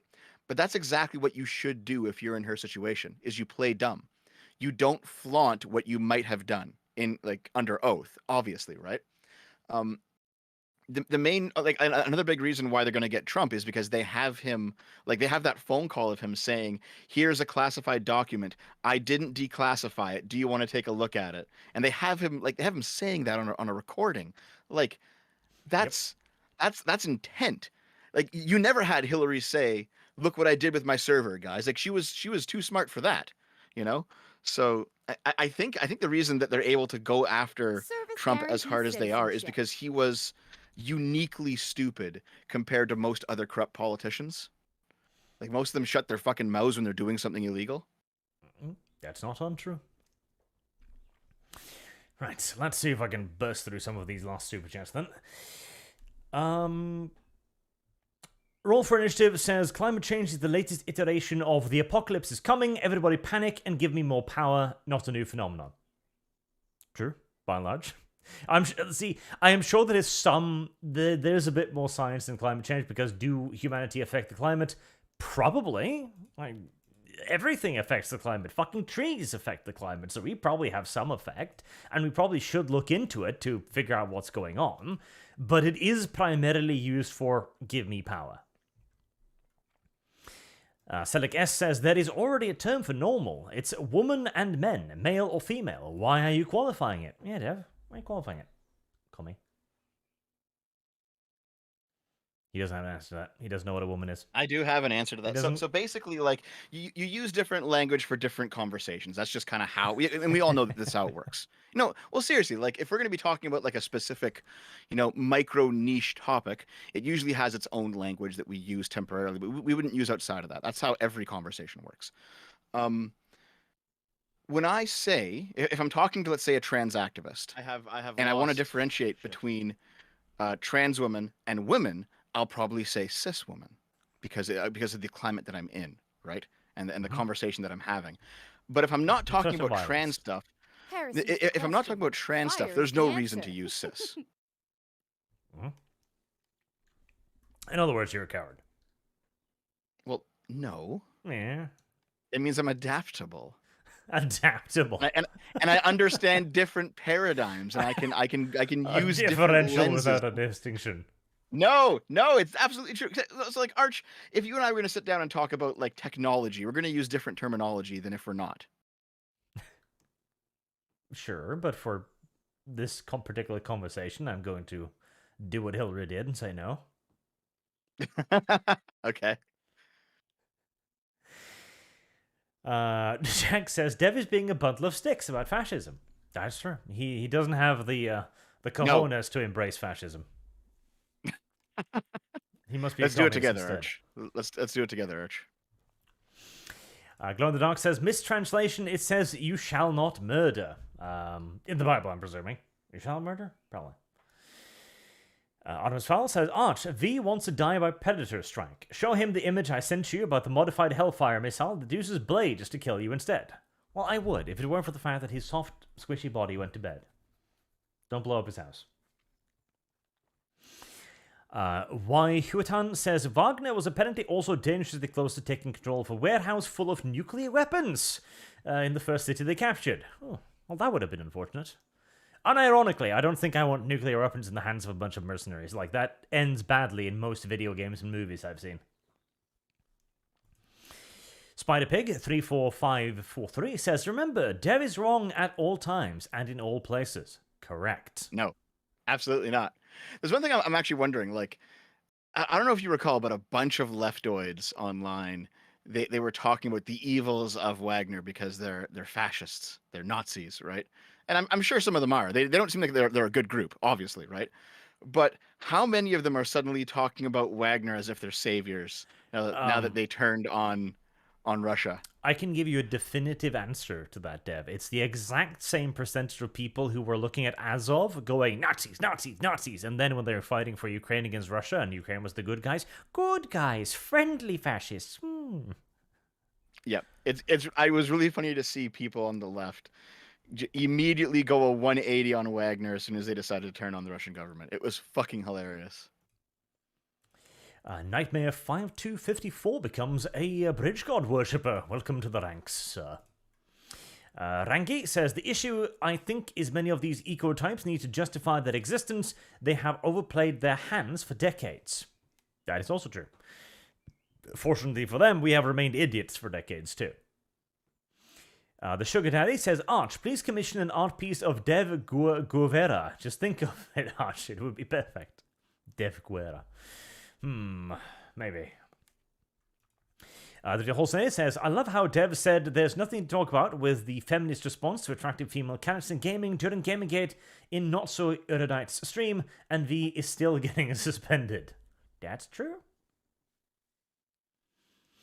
Hold on. Because the V thing hadn't happened yet. When I was on stream with Not So Erudite. So I would have brought that up if it was relevant, if it had happened, but it's happened right after. Sorry. Sandoom says, Arch, use bonking stick to end V and Dev ranting. Maybe I should. I should install a thing that plays a loud noise occasionally. Yeah, it does seem like when I'm here, the podcast goes like an extra hour or two. We're over that point now. Oh, V drags me off topic almost as badly, but the two of you drag together. Artemis Fowl says, speaking of hot takes, Dev, how's your pick-a-me take? Is Dev still on the opinion that pick-a-me is weak? Yes. There you go. Papa Talk says, I'm just trolling the chat at this point, obviously. I'm late. So a follow-up of last week's comment about redemption. I asked my friend, since Endeavor could be redeemed, is it possible for Toga, Dabi, Stain, or Shigaraki? I go yes, no, respectively. Well, the difference is, Endeavor hadn't actually done anything that awful. Endeavor had merely been an asshole, whilst the rest of the League of Villains, well, they're mass-murdering maniacs. There's a difference there.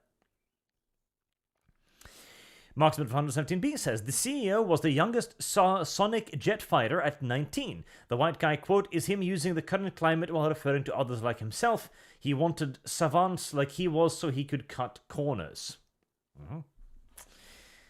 John McCalla says, wombat. I didn't have anything to say, but I think this word sounds amusing. I like the word wombat too. It is a word that should be more frequently used because it refers to a fat little Australian thing. Sandoom says, Arch, please get bonking stick of silence for rants. Oh, they earn me super chats though. McWell11 says, we people in civilized countries exterminators wolf and bears, and we raise deers for hunting. That is why V is so flabbergasted. That is true. We have basically exterminated all of our actual predators, to the point that now we are, of course, turning around and going, no. We would actually like it if there were dangerous animals running, wild in civilization. To the point that in Norway, we are actually building up a wolf population. Because it's like, wolves are pretty cute. Let's have some of those. Then the wolves eat a bunch of sheep and savage a farmer or two, and the farmers just look at them betrayed, like, why? To be fair, I'm of the opinion that we should save the wolf and shoot the farmer, because Norwegian farmers are useless, but that's just me.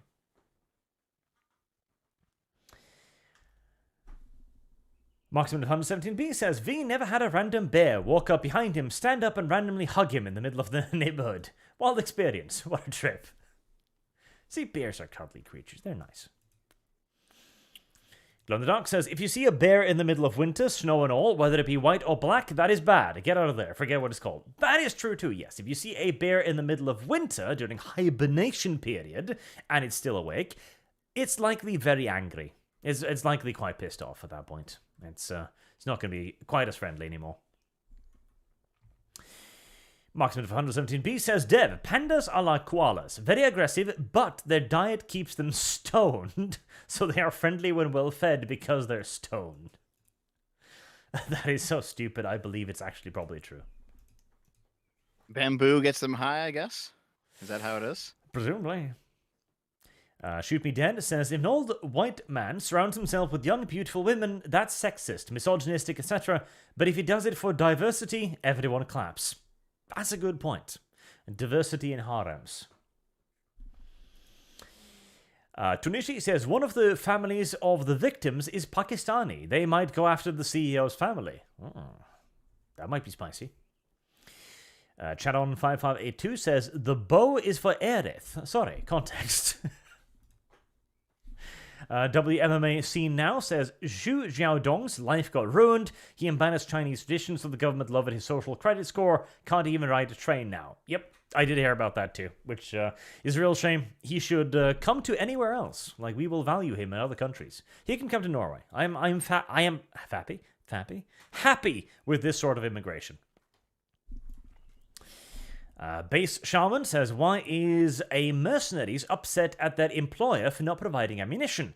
I would assume the cost for ammo would be in the price for hiring them. This is like hiring a contractor and the contractor is upset he doesn't have nails. Well, maybe they didn't get paid properly. I don't know. Glow the Doc says, Dev did a double take when he heard Kibbs was going trans. I wonder if he's interested. Dev is looking for a side chick? Well, Dev, would you have intercourse with Kyle? If the opportunity presented itself? No, not feminine enough. Okay. Well, I don't know about that. I think Kyle is pretty feminine, but okay. Sandoom says, beat Dev with bonking stick of silence. No ranting. All right. This has been going long. Glenn the Dog says, Dev is a communist, and then Dev says he isn't while arguing over definition of what a communist is. Well, I don't want to redistribute the means of production, so I think that counts. This is one of our better memes, honestly. The Dev is a communist meme is one of our better ones. The fact that it's gone, like, I think I've even seen them reference it on the Lotus Eaters podcast a few times. Good. It's gone that far. God damn it. Yeah, I've got a picture of a wombat in the background because I do think that is a cute word. I'm just real quick going to Photoshop Dev's face onto the wombat. And then we'll superimpose it with the hammer and the sickle for consistency's sake.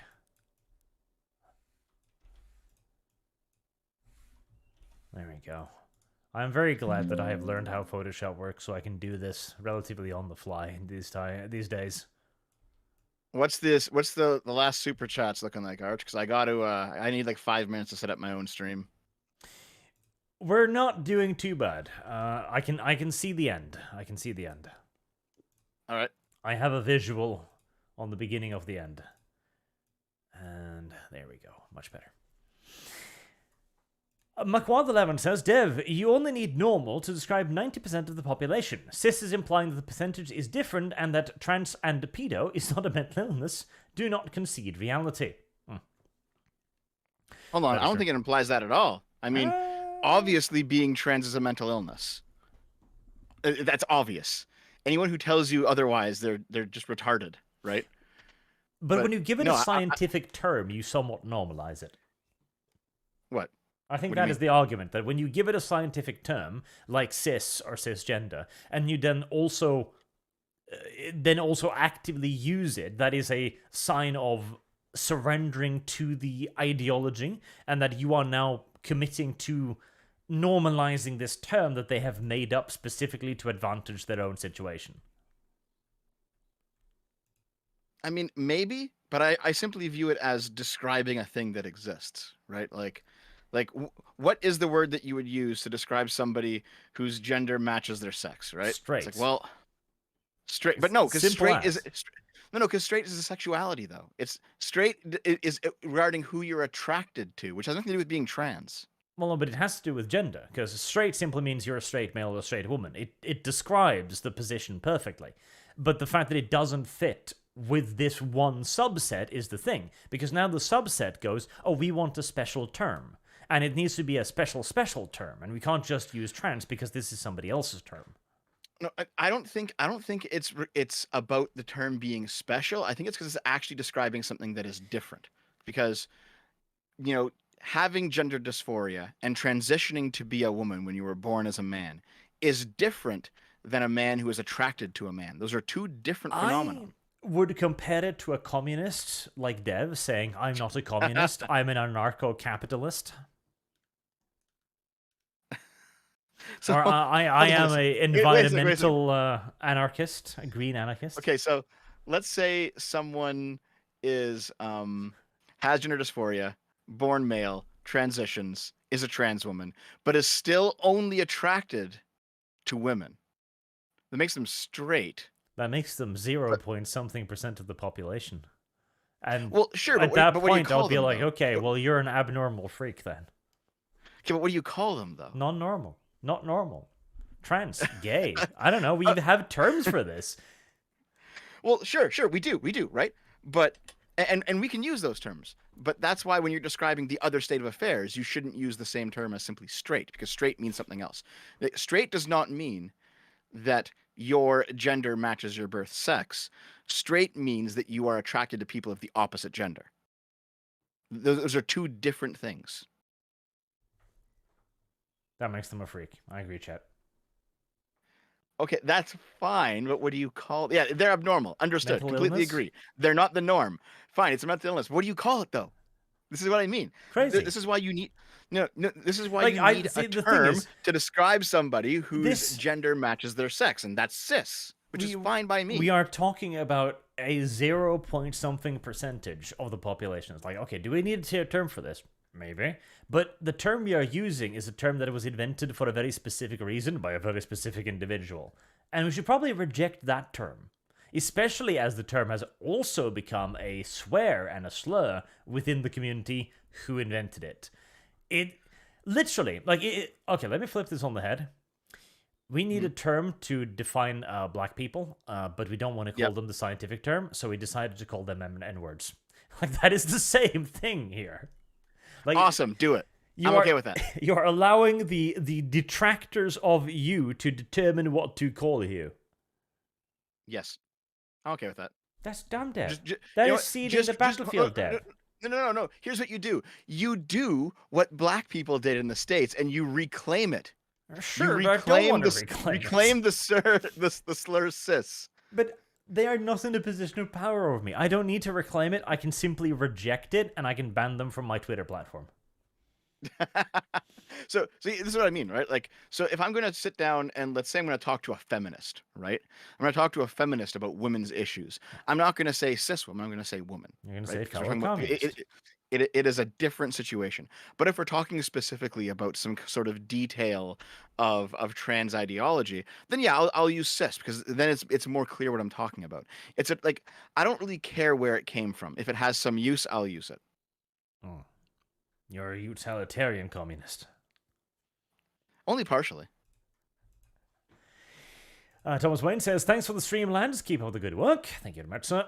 Elsa Serrano says, Arch, yesterday in your video on V, you said it was easier to like, sympathize, and relate to attractive people. What about Fenrik Jürgen? The man is absolutely mad lad, and we all love him, yet he's ugly as sin. He's a book character, and he's only described as ugly. And he's mostly described as funny, which gives you a positive impression of him as funny. But if he was actually ugly and on the television screen, and he wasn't funny, you'd probably dislike him. Glow in the Dark says, IRS almost threw a couple in jail over 1 cent that increased due to fines and mismanagement on IRS's end. IRS isn't known for mercy. That is true. In fact, they use the IRS to go after, like, mobster bosses. But, you know, that married couple was not the son of a president. Sandum says, even if they get Trump, it'll make him a martyr. Correct. I genuinely do believe that his best option is to get arrested and then march around in handcuffs for as long as he can, and then put his mugshot on every single social media post across the country. Literally just print out 1 billion leaflets and post them everywhere. Wanted for political crimes, something like that in the paragraph.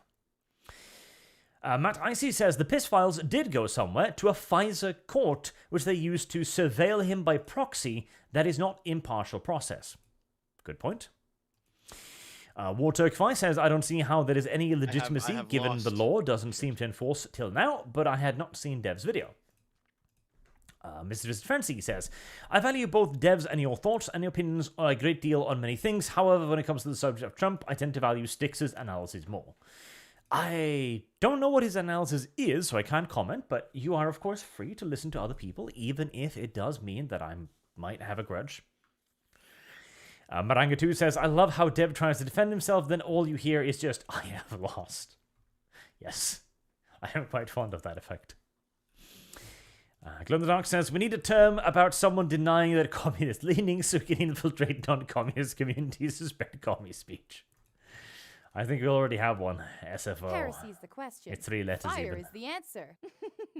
Sandube says, why won't he stop? Stick of silence. Dev blood. Ah. And Matty Icy, the last super chat, says, Dev, regarding cis, I think Arch would say you're using the word patriarchy when talking to a feminist. It smuggles assumptions with it. That is a good way of putting it. Here's the thing. So I can actually respond to that because you can. Okay, hold on. How am I going to word this? So you know about dog whistling, right? Where someone actually says, a more reasonable position, but they actually mean the underlying crazier position. People on the right do this, people on the left do this. The best way to combat that is to simply chad yes the reasonable position, right? You get like white. You might like talk to like a Nick Fuentes type, like a white nationalist, right? And he'll say something like, "Oh, well, it's actually just about like European culture." That's what we're talking about here. Then you say, "Oh yeah, it is." So it's not about race; it's about culture, and then you make them be more forward with what they actually mean, right? So that's how I view the usage of certain terms from left-wing thought, is that there is a reasonable level that exists on the surface, and we can use that without actually buying into the rest of the nonsense. Because I don't buy into the rest of the nonsense. So if I were to debate a trans activist and I used cis, they would eventually, at some point in the conversation, have to rope me into doing something further, and I would simply say no. And then I would point out exactly what they're doing. So that's how I view it. Nick Fuentes isn't a Wignat. Dude, you're delusional if you think that Nick Fuentes isn't a white nationalist. Like, come on. Actually, no, here, I'll be more specific. He's a Christian nationalist. Fair enough. But still. He's a Christian nationalist who doesn't want black Christians in the Christian ethno-state. So, okay. Sure. And in the time it took Dev to defend his position, 3 more super chats came. Well, I mean, I'm not even done defending Heresy's it, in fact. the But question. Fire is the answer. I'm making you more money, Arch. Are you complaining? Andrew Jackson says, Russian civil war over as of 1 hour ago. Looks like it. It was a very short civil war. Remarkably short, actually. Service guarantees citizenship. Marksman for 117B says, copy Mel Brooks, call them Abby Normal. I don't even know that one. So John says, normal? a man can't go without a rotting axe Heresy's wound the girl question. and consider himself Fire is the heterosexual. answer. A man can't go out with a rotting axe wound girl and consider himself heterosexual.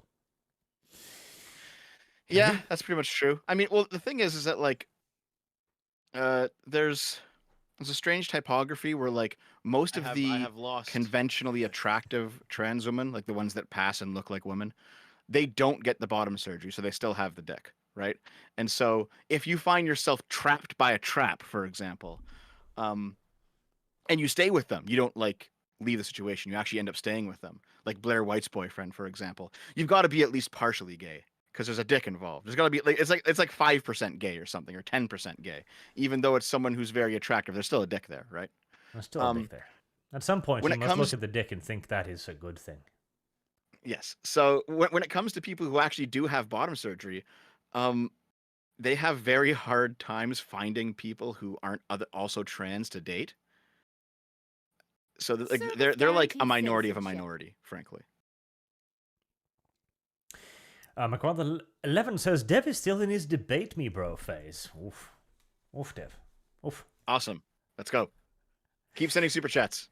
Sandu says, I'm out of money. Dev, stop ranting, damn it. All right. Well, I do think it is about time to wrap up there. Thank you all very much for watching. This was a very successful stream. Thank you to Dev for joining me, and thank you for V for dipping out early, that fat, useless, traitorous whore. Make sure to either raid Kibbs or myself. Doesn't matter who, I guess. I mean, it should be me, but it doesn't matter who, really. Is there anyone else I can raid, maybe? You always raid Stardust. She's playing with us, too. Glow in the Dark says, debates never determine things, power and authority does. We don't live in a world of logic or rationality. Not entirely untrue. I get the point, but I don't completely agree with that, though. Like, people are obviously swayed by good arguments as well as just power. It's not just power. Oh, cute. All right. Again, thank you all very much for watching. Thank you for your super generous donations and for sticking with us through this long and often random stream, and for continuing to stare at Dev as a wombat with a swastika on his face. Heresy's the Also, question. I'm not Fire is the trans, answer. chat. Where the fuck did this rumor come from? Okay, I'll switch it out with the trans flag next time. Like, listen, it's not like being trans is an STD. It's not how it works. Who knows? All right. Until next time, have a good day, everyone.